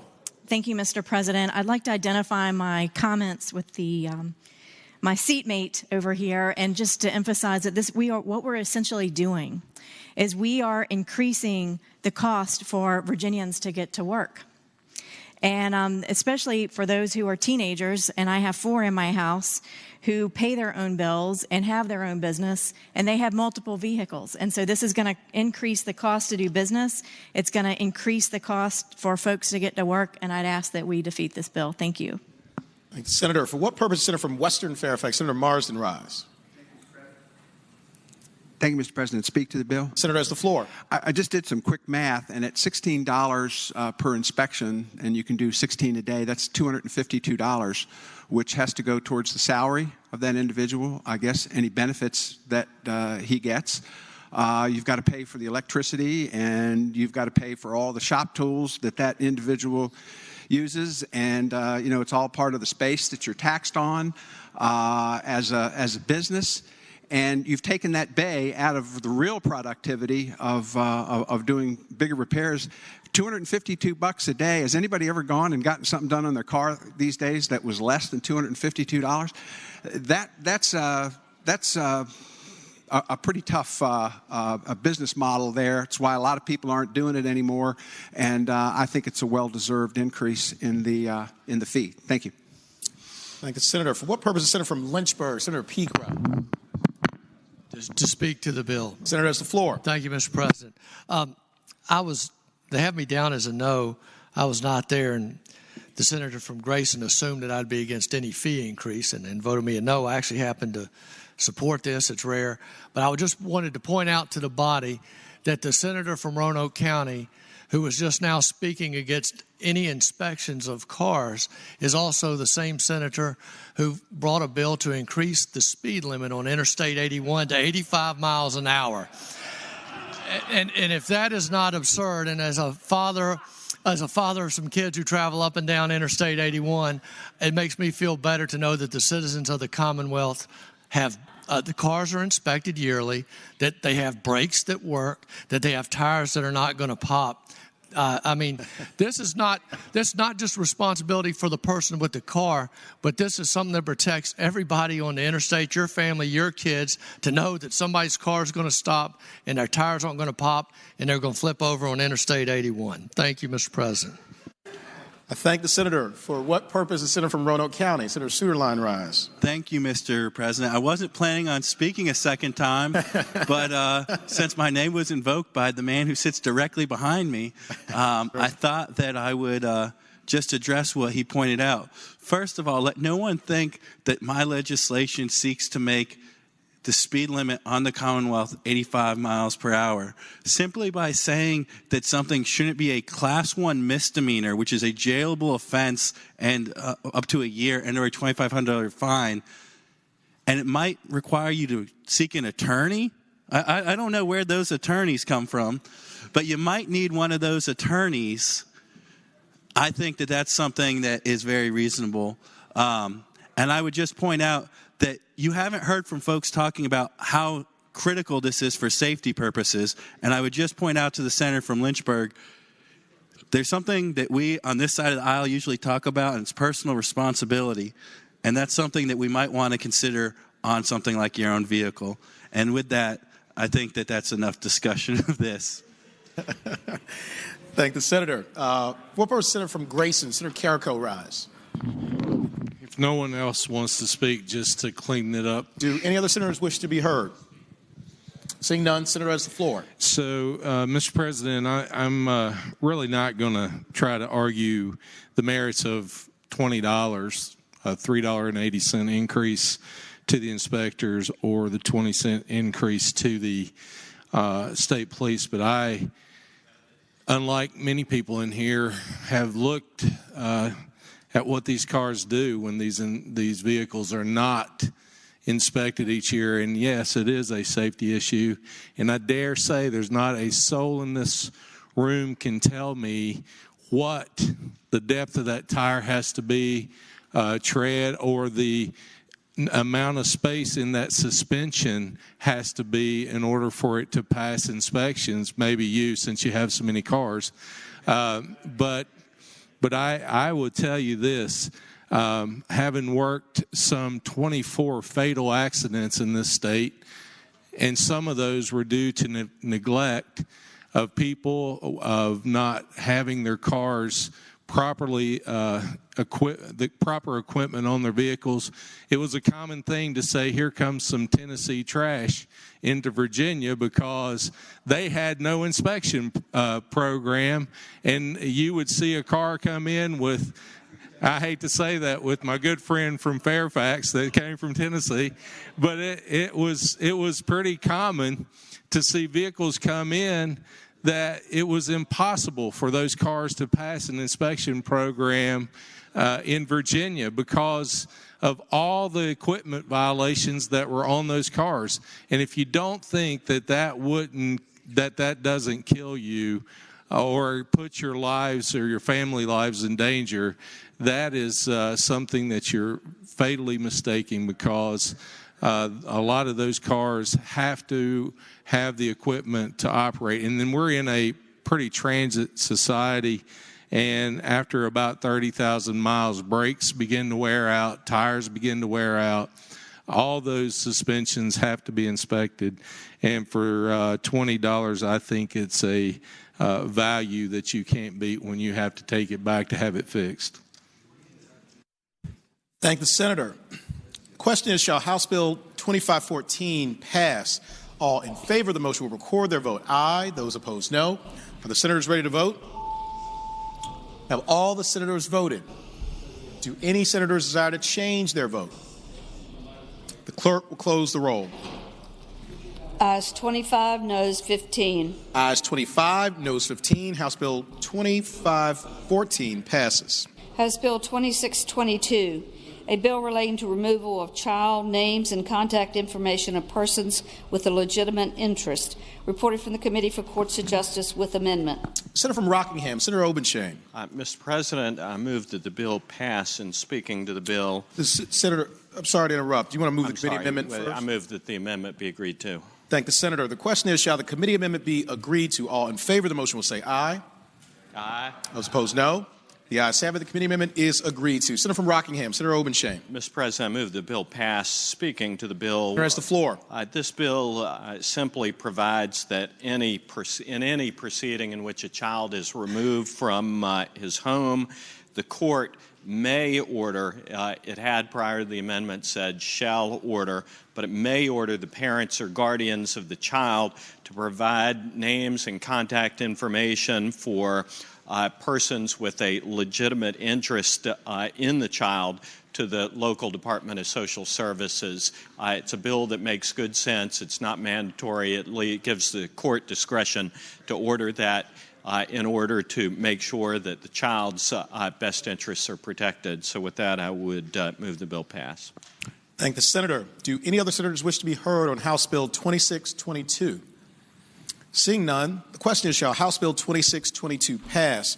All in favor of the motion will record their vote aye. Those opposed, no. Are the senators ready to vote? Have all the senators voted? Do any senators desire to change their vote? Clerk will close the roll. Ayes 40, noes 0. Ayes 40, noes 0. House Bill 2622 passes. House Bill 2679, a bill relating to the jurisdiction of juvenile and domestic relations district courts, findings of facts, status as a special immigrant.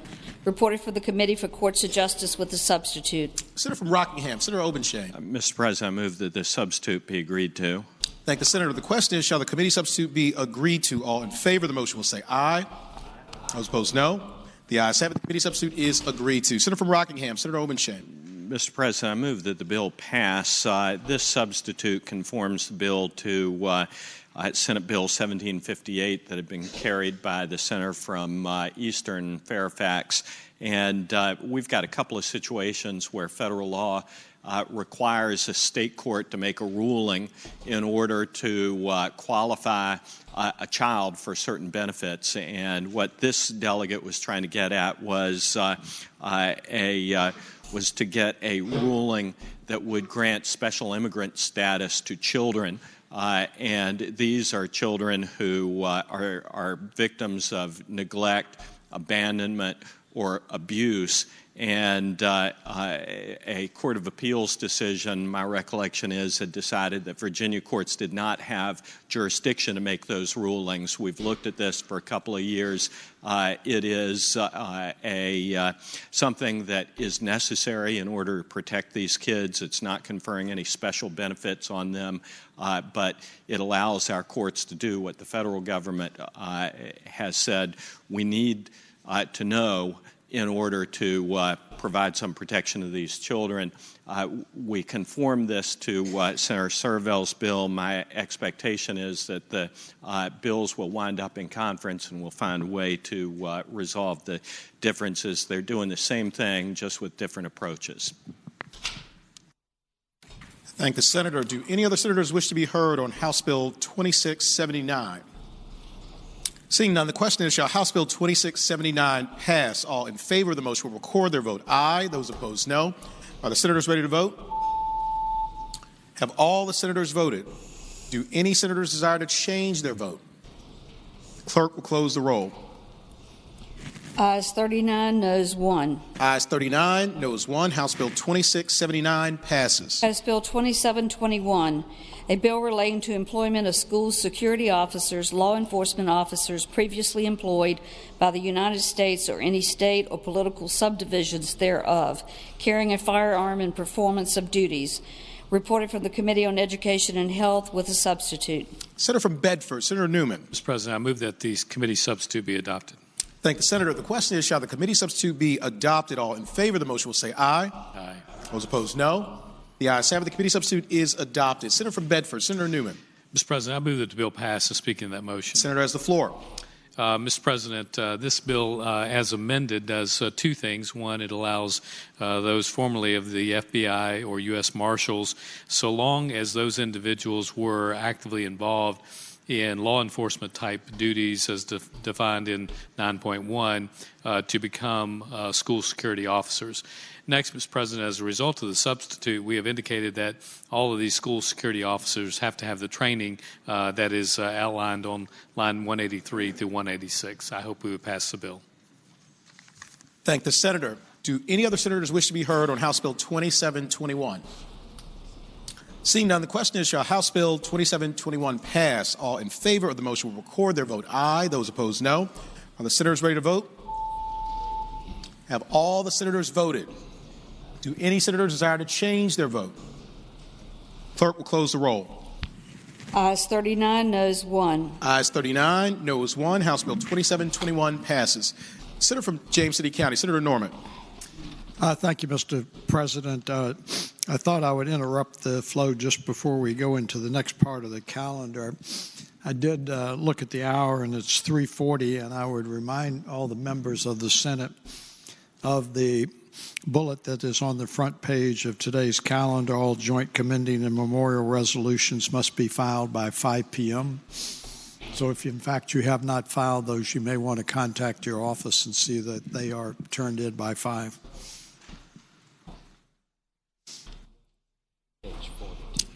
Returning to page 42, House Bill 2034. Senator from Fauquier, Senator Vogel. Thank you, Mr. President. I renew my motion that the bill pass. And speaking to that motion, Senator has the floor. Just to refresh everybody's memory, this is a bill that we. Pardon me. I defer to the Senator from Bedford. Mr. President. Senator from Bedford, Senator Newman. Can I ask the gentlelady if this could kindly go by for the day? I have more questions about the amendment than the bill, and to get to that, it may take longer than we may think. Is it okay if it goes by for the day? That's fine with me. Thank you. Thanks, Senator. Without objection, House Bill 2034 will go by for the day. On page 43, House Bill 2310. Senator from Franklin County, Senator Stanley. Thank you, Mr. President. I now move that we waive the reading of the floor amendment. We need to go to Spruill first, so he can. Mr. President. All right, we have to go to Senator from Northern Chesapeake first. Thank you, Mr. President. I'd like to withdraw my amendment. Would you like to withdraw your amendment? Yes, sir. Without objection, that amendment is withdrawn. Senator from Franklin County, Senator Stanley. Told you mine was better.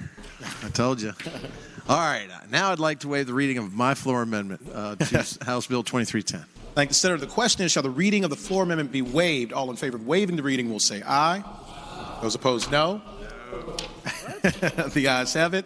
The reading of the floor amendment is waived. Senator from Franklin County, Senator Stanley. Thank you, Mr. President. I now move the floor amendment and speaking to that motion, sir. Senator has the floor. Mr. President, again, when we're enjoying our time and our instructional opportunities with Senator from King George, yesterday or Friday, we had that bill which was related to localities being able to regulate the activity on floodplains in their locality.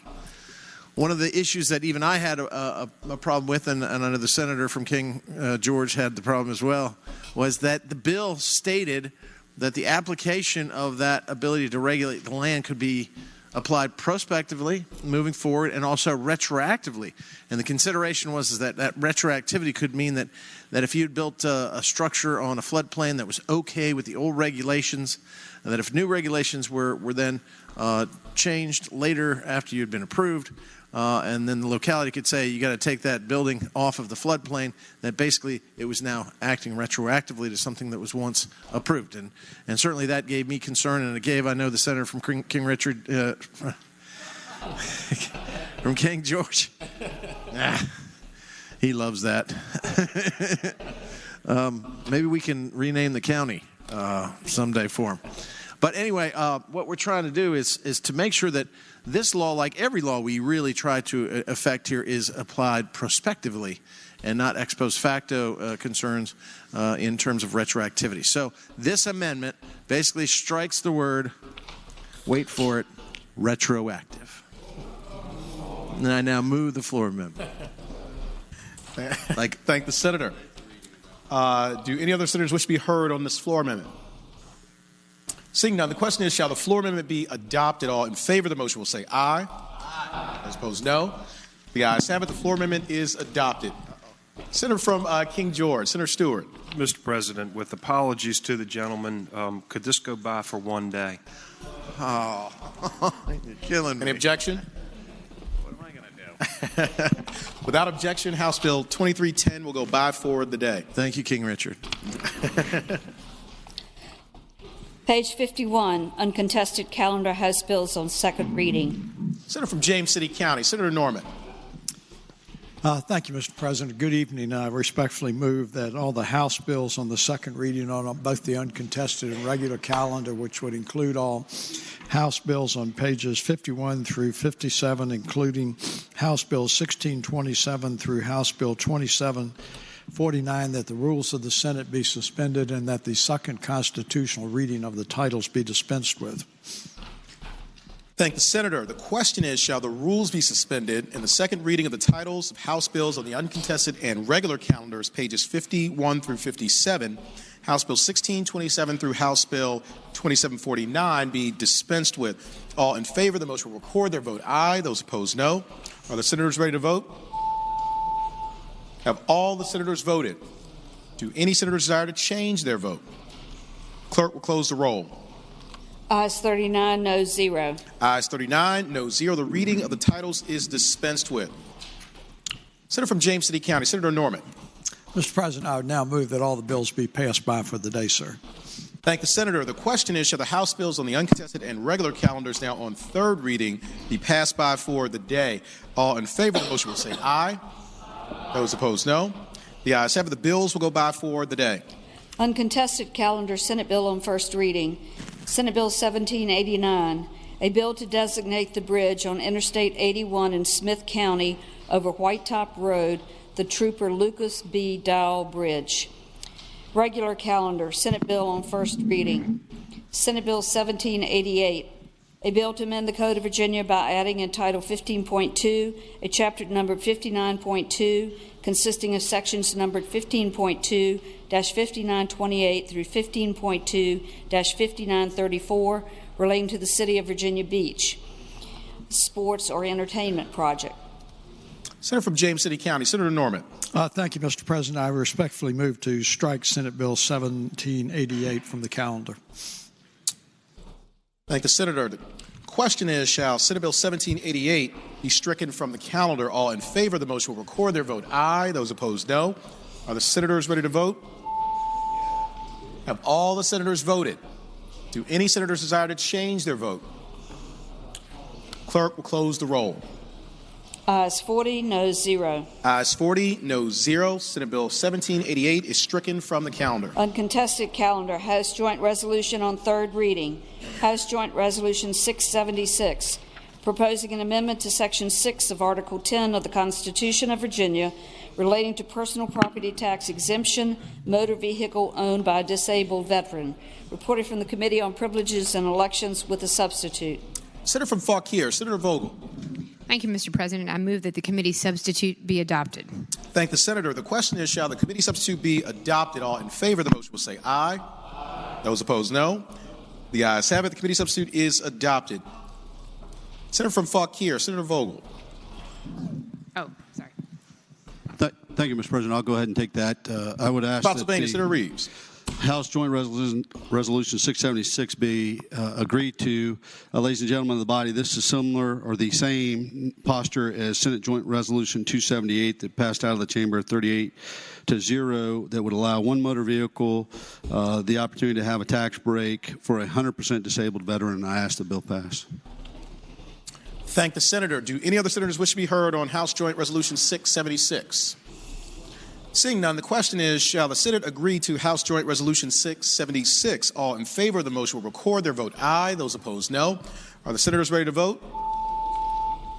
Have all the senators voted? Do any senators desire to change their vote? The clerk will close the roll. Ayes 40, noes 0. Ayes 40, noes 0. The Senate agrees to House Joint Resolution 676. Regular calendar, House Joint Resolutions on third reading. House Joint Resolution 591, proposing an amendment to Section 6 of Article 2 of the Constitution of Virginia relating to apportionment technical adjustments permitted. Reported from the Committee on Privileges and Elections. Senator from Fauquier, Senator Vogel. Thank you, Mr. President. Oh, there's no amendment or substitute. Mr. President, I move passage of HJR 591 and speaking to that motion. Senator has the floor.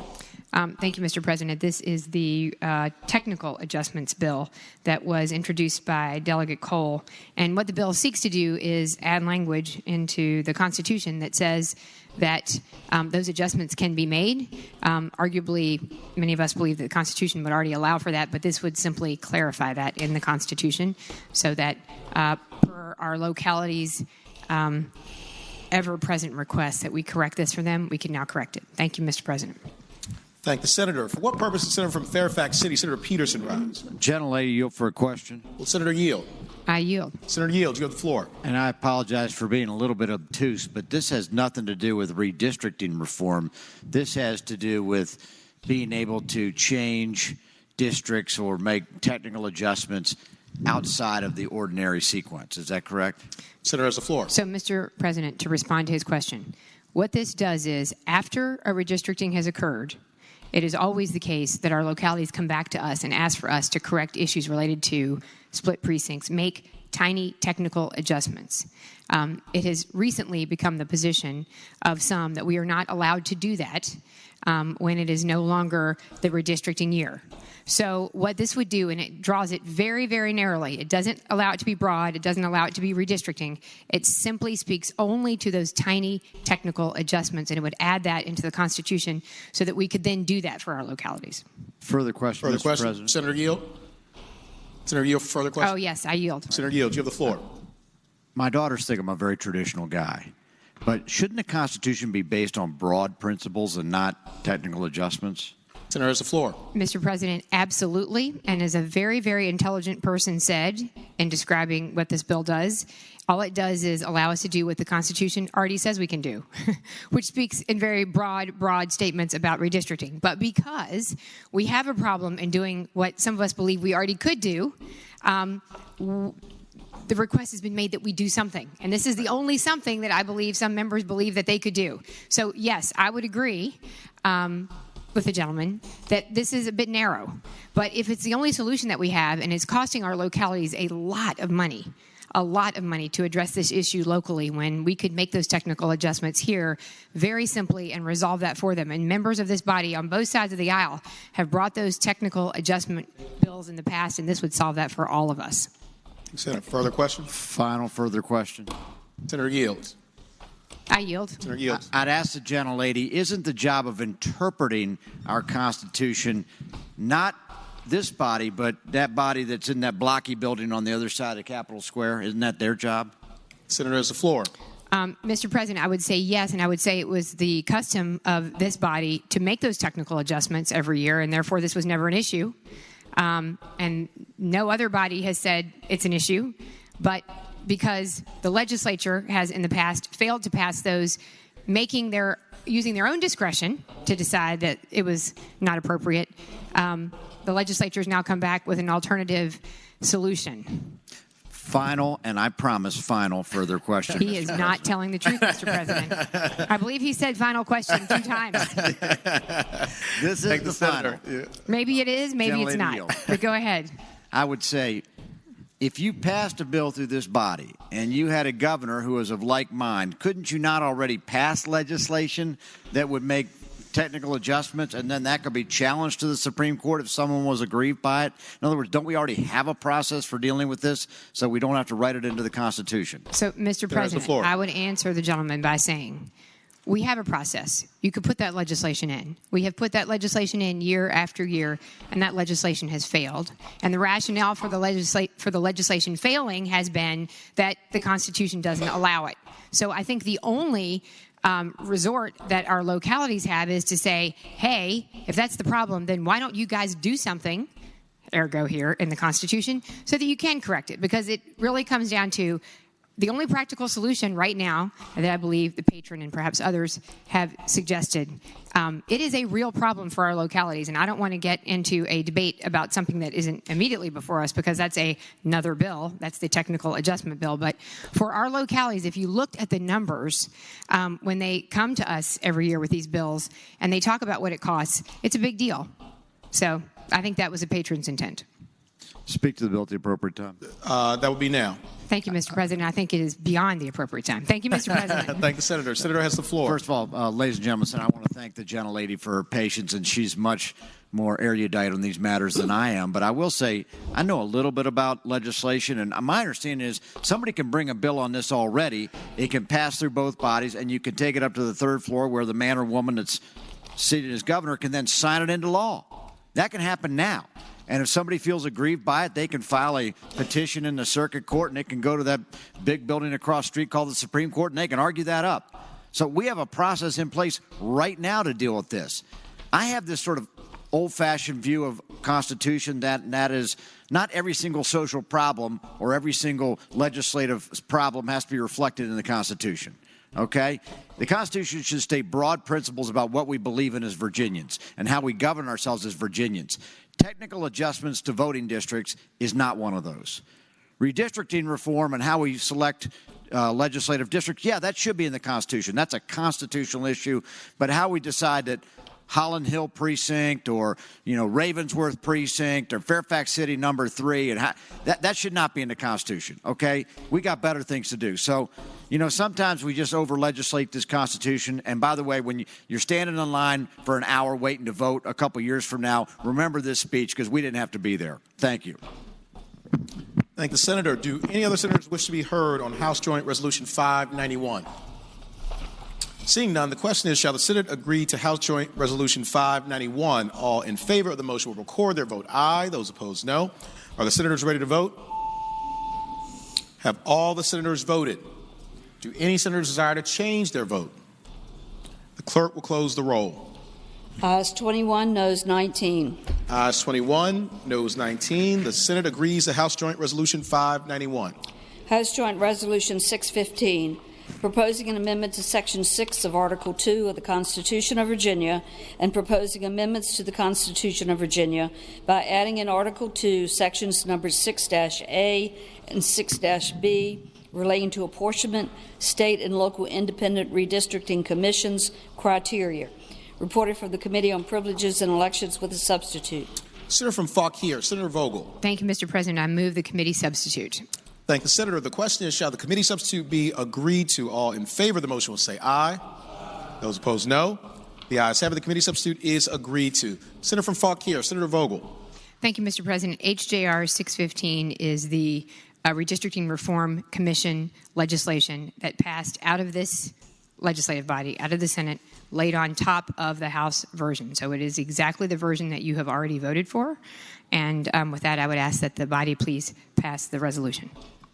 Thank the Senator. Do any other senators wish to be heard on House Joint Resolution 615?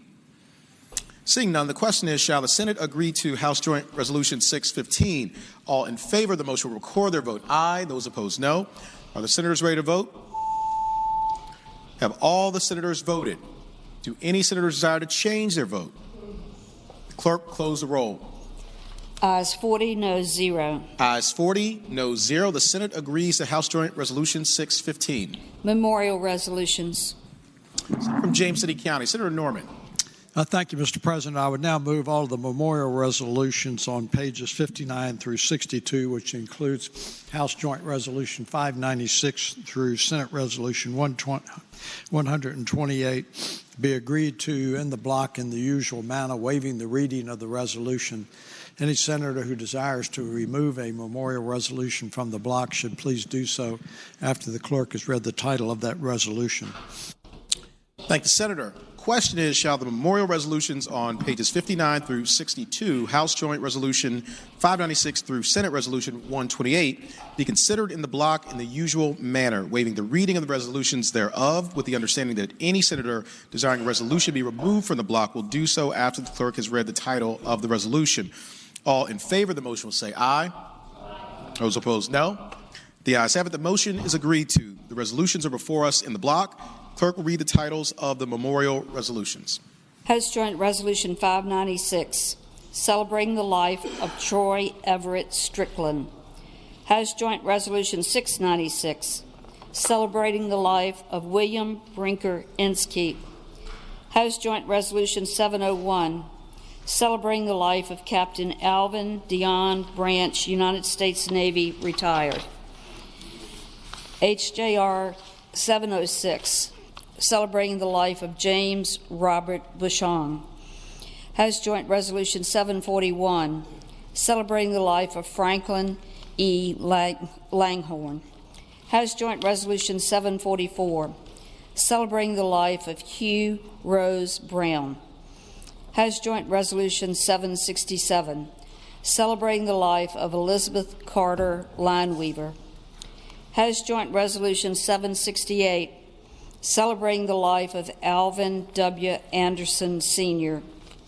House Joint Resolution 814, celebrating the life of Cynthia Lynn Piazza. House Joint Resolution 815, celebrating the life of Linwood S. Matthews.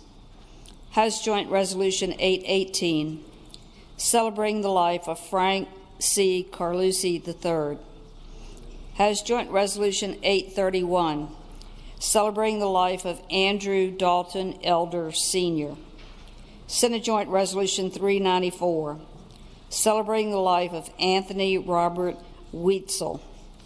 Senate Joint Resolution 395, celebrating the life of T. Rodman Lehman. Senate Joint Resolution 396, celebrating the life of Maxine Lyons Silver. Senate Joint Resolution 406, celebrating the life of James Walter Rogers. Senate Joint Resolution 409, celebrating the life of Roy Linwood Clark. Senate Joint Resolution 410, celebrating the life of Mary E. Only.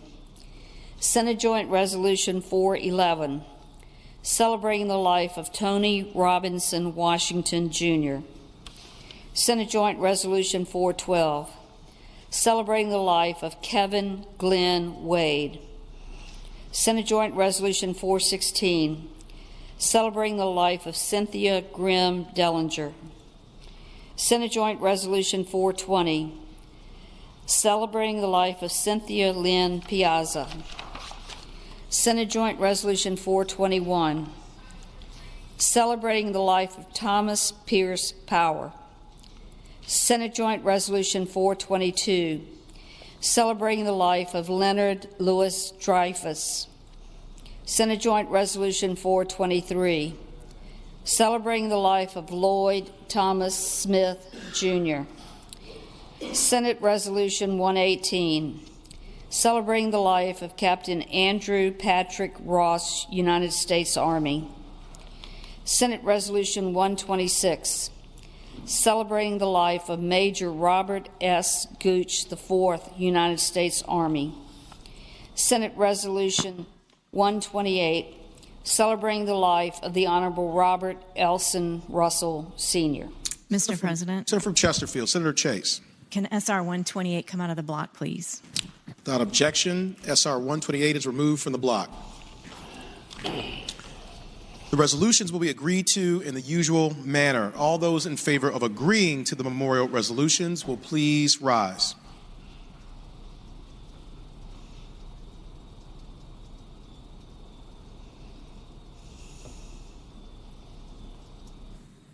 The resolutions are agreed to. Senate Resolution 128. Senator from Chesterfield, Senator Chase. Thank you, Mr. President. Today we celebrate the life of the Honorable Robert Elson Bob Russell Sr. Robert Bob Elson Sr. was a former state senator, age 77, North Chesterfield, Virginia, who passed away on Saturday, January the 19th, 2019, after a lengthy battle with Alzheimer's. Bob is survived by his wife of 53 years, Carol Poole Russell, and two sons, Rob Russell Jr. of North Chesterfield and Thomas L. Russell, and wife Catherine. They had two grandchildren, and he was also a Virginia Tech graduate with a Bachelor of Science in Mechanical Engineering in 1964. He served on numerous campus societies and was a member of the German Club. Upon graduation, Bob went into investment banking and then ultimately into sales. In 1982, he entered the political realm, and many of you may remember him, being elected to the Virginia House of Delegates and served one term. He was then elected to the Virginia State Senate and served the people of the Commonwealth for 10 years. He was an avid hunter and sports fan and followed his beloved Hokies football team, of which I am also a huge fan, and I would just ask that we remember and honor him today. Thank you. I thank the senator. The resolution will be agreed to in the usual manner. All those in favor of agreeing to the memorial resolution will please rise.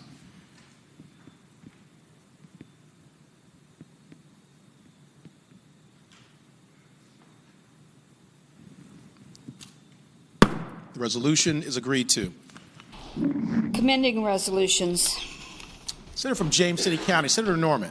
Thank you, Mr. President. I would now move all of the commending resolutions on pages 62 through 70 of the calendar, which would include House Joint Resolution 589 through Senate Resolution 130, be agreed to in the block by voice vote, waiving the reading of the resolution. Any senator who desires to remove a commending resolution from the block should please do so after the clerk has read the number of that resolution. I thank the senator. Question is, shall the commending resolutions on pages 62 through 70, House Joint Resolution 589 through Senate Resolution 130, be considered in the block by voice vote, waiving the reading of the resolutions with the understanding that any senator desiring a resolution be removed from the block will do so after the clerk has read the number of the resolution. All in favor of the motion will say aye. Those opposed, no. The ayes have it. The motion is agreed to. The resolutions are before us in the block. The clerk will read the numbers of the resolutions. House Joint Resolutions 589, 604, 605, 624, 625, 648, 664, 665, 666, 698, 713, 714, 728, 745, 769, 771, 774, 775, 776, 777, 778, 779, 780, 783, 784, 787, 788, 789, 792, 803, 804, 806, 809, 816, 817, 822, 826, 828, 833, 835, 853, 858, 859, 860, 861, 863, Senate Joint Resolutions 358, 366, 374, 393, 397, 398, 399, 400, 401, 402, 403, 404, 405, 407, 408, 413, 414, 415, 419, 425, Senate Resolutions 117, 119, 127, 129, and 130. Question is, shall the resolutions be agreed to? All in favor of agreeing to the resolutions will say aye. Those opposed, no. The ayes have it. The resolutions are agreed to.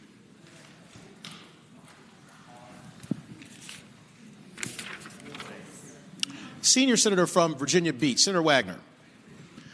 Mr. President, I rise for unanimous consent to introduce a bill, and by way of explanation, I realize it's very, very late in the session. This is a bill that was sent over by the House, and as it went through the Finance Committee, unfortunately, it never got docketed. on the Finance Committee. It is a bill that deals with a very large development site in the city of Virginia Beach in terms of it's Pharrell Williams and companies behind a very large development on what we call the Dome site in Virginia Beach. Is similar to a number of other pieces of legislation where the new sales taxes that were generated from the facility would go back into helping to underwrite the entire facility. And with that explanation, I ask again for unanimous consent. Thank the senator. The question is, shall the Senate grant unanimous consent to introduce a bill? All in favor of the motion will say aye. Those opposed, no. The ayes have it. The consent of the Senate is granted to introduce a bill.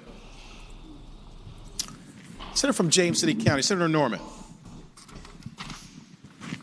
Thank you, Mr. President. Inquiry of the clerk. Does that complete today's calendar? No, we have a supplemental calendar. Good. And Senator Stanley is going to read it. Thank you, Madam Clerk. Is there any other business to come before the Senate? Let me start here. The senior senator from Fairfax, Senator Saslaw. Mr. President, members of the Senate, this is a point of personal privilege. As you know, earlier this month, in commemoration of Black History Month, Senator Dance had suggested that some of us who have known or been involved or known people who have advanced the cause of civil rights, that we, talk about it. One of them happened to be somebody who a lot of us in this room have served with, and that was Senator Henry Marsh. You got to remember, he grew up in the city of Richmond in the 30s, 40s, and 50s, and you can pretty much understand that growing up as an African American in this city during that period was no walk in the park. And he overcame a lot of adversity to achieve all the things that he did. He got involved in civil rights at a very young age. He was president of the NAACP chapter at Maggie Walker High School. His brother also had a vested interest in civil rights, and I think this was a brother who a few years ago was murdered on the streets at a traffic stop on the streets of Richmond. He marched with Martin Luther King. He testified before the General Assembly in the 50s while he was still a student at Virginia University on civil rights. He's a graduate of Virginia Union. He's a graduate of Howard Law School. Oliver Hill was one of the people that was one of his heroes and encouraged him to go to law school. And Oliver Hill was the attorney, I think it was handling the case out of Prince George's County that got merged into Brown versus the Board of Education. Later, they were to, Oliver Hill and Henry Marsh were to meet up when they formed a law firm, and the law firm became known as Hill, Tucker, and Marsh. Senator Marsh concentrated on civil rights, and he worked on one of the first employment discrimination cases called Quarles versus Philip Morris, and it was one of the first ones ever brought in this country dealing with that, and which he won. He successfully litigated more than 20 employment discrimination cases. He worked on desegregation cases in Brewer versus the school board in the city of Norfolk, which was one of the first desegregation plans established. The other thing, he had quite a career. In '77, he became the first African-American mayor of the city of Richmond, and that was Richmond's 70th mayor. In '81, as the mayor, he hosted the national conference on the Black Agenda. It was a conference here, and it drew more than 1,500 attendees. Then in '91, after redistricting, Henry Marsh got elected to the state senate. He was reelected numerous times, and during, I think, the 4-year period of 2008 to 2012, he was co-chair of the Courts of Justice Committee. And in 2014, he accepted a gubernatorial appointment as one of the ABC commissioners. This was a fellow who never gave up, and he never let adversity, and Lord knows he had plenty of it in his life, he never let it get in the way. And, you know, the whole time I've known, all the years I've known Henry, I've never known him to ever complain or anything. He just, if there's an obstacle, he overcame it. And I was just proud to serve with him and proud to know him. If you're looking for somebody who made a major impact on the advancement of civil rights in Virginia, it was former State Senator Henry Marsh. Thank the senator. For what purpose, Senator from Rockingham? Senator Obenshain rise. Mr. President, rise for an announcement and a point of personal privilege. Senator has the floor. Let me start with a point of personal privilege and just add to what the senior senator from Fairfax said. You know, I grew up in Richmond, and there wasn't a time in my life I don't remember hearing about Henry Marsh and his accomplishments and achievements.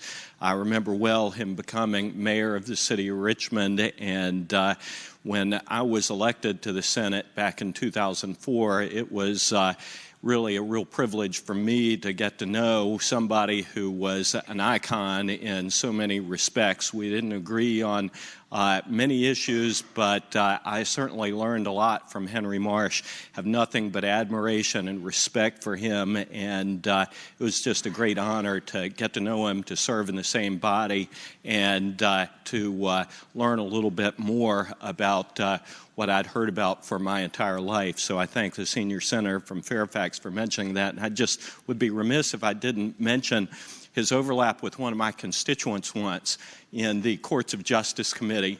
I had a relatively flamboyant, let me rephrase that, a very flamboyant, outrageous constituent who used to come down here on every firearms bill imaginable. And one particular day, he was talking about a firearms bill and talking about guns. You don't have to be afraid of the gun, it's the person. And he says, pulls back his coat and pulls out a gun and puts it on the podium.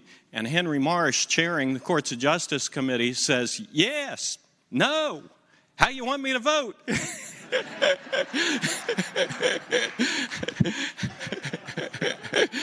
So he is a guy with a great sense of humor and a living legend, and I consider that one of his finer moments. But my announcement is simply this, that we have the final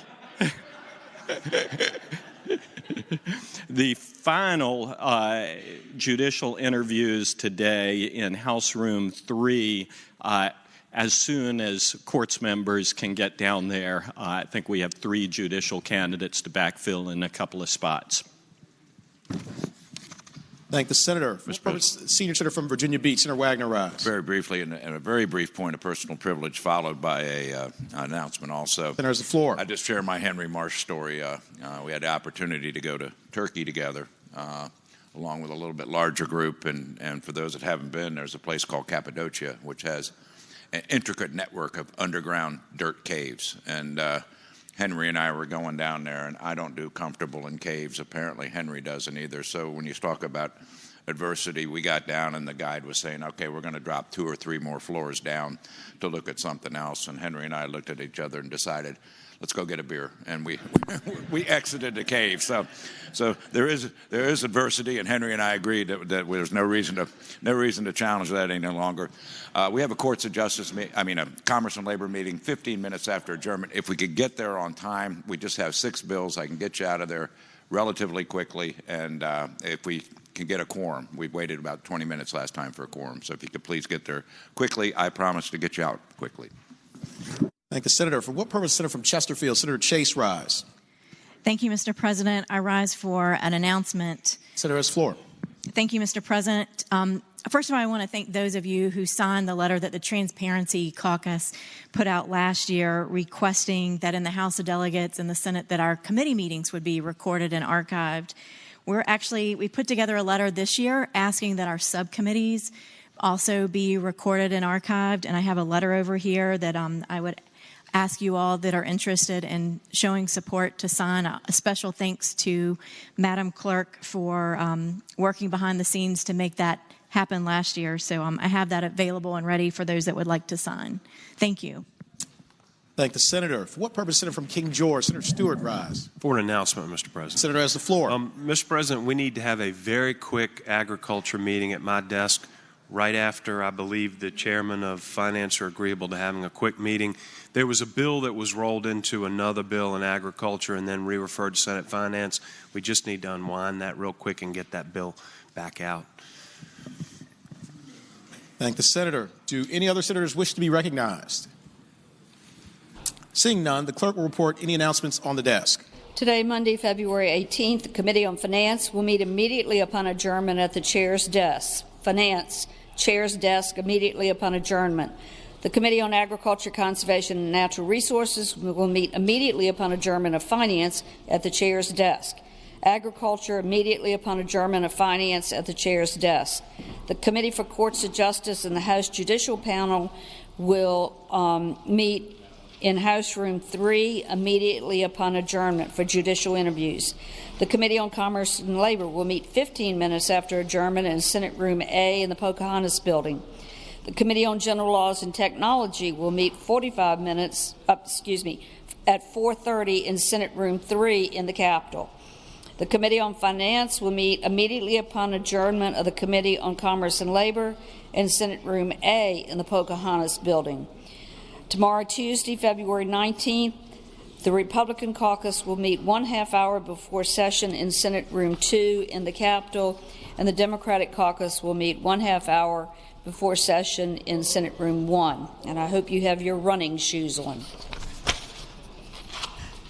Thank you, Madam Clerk. Senator from Bedford, Senator Newman. Mr. President, I move that the Senate do now adjourn until 10 a.m. tomorrow, and that the Senate suspend the rules and direct the clerk to accept memorial and commending joint resolutions to be introduced until 5 o'clock p.m. today. Thank the Senator. The question is, shall the Senate stand adjourned until 10 a.m. tomorrow, and that the Senate suspend the rules and direct the clerk to accept memorial and commending joint resolutions to be introduced until 5 p.m. today? All in favor of the motion will record their vote aye. Those opposed, no. Are the senators ready to vote? Have all the senators voted? Do any senators desire to change their vote? Clerk will close the roll. Ayes 39, noes 0. Ayes 39, noes 0. The Senate does now adjourn until 10 a.m. tomorrow, and the Senate has suspended the rules and directed the clerk to accept memorial and commending joint resolutions to be introduced until 5 p.m. today.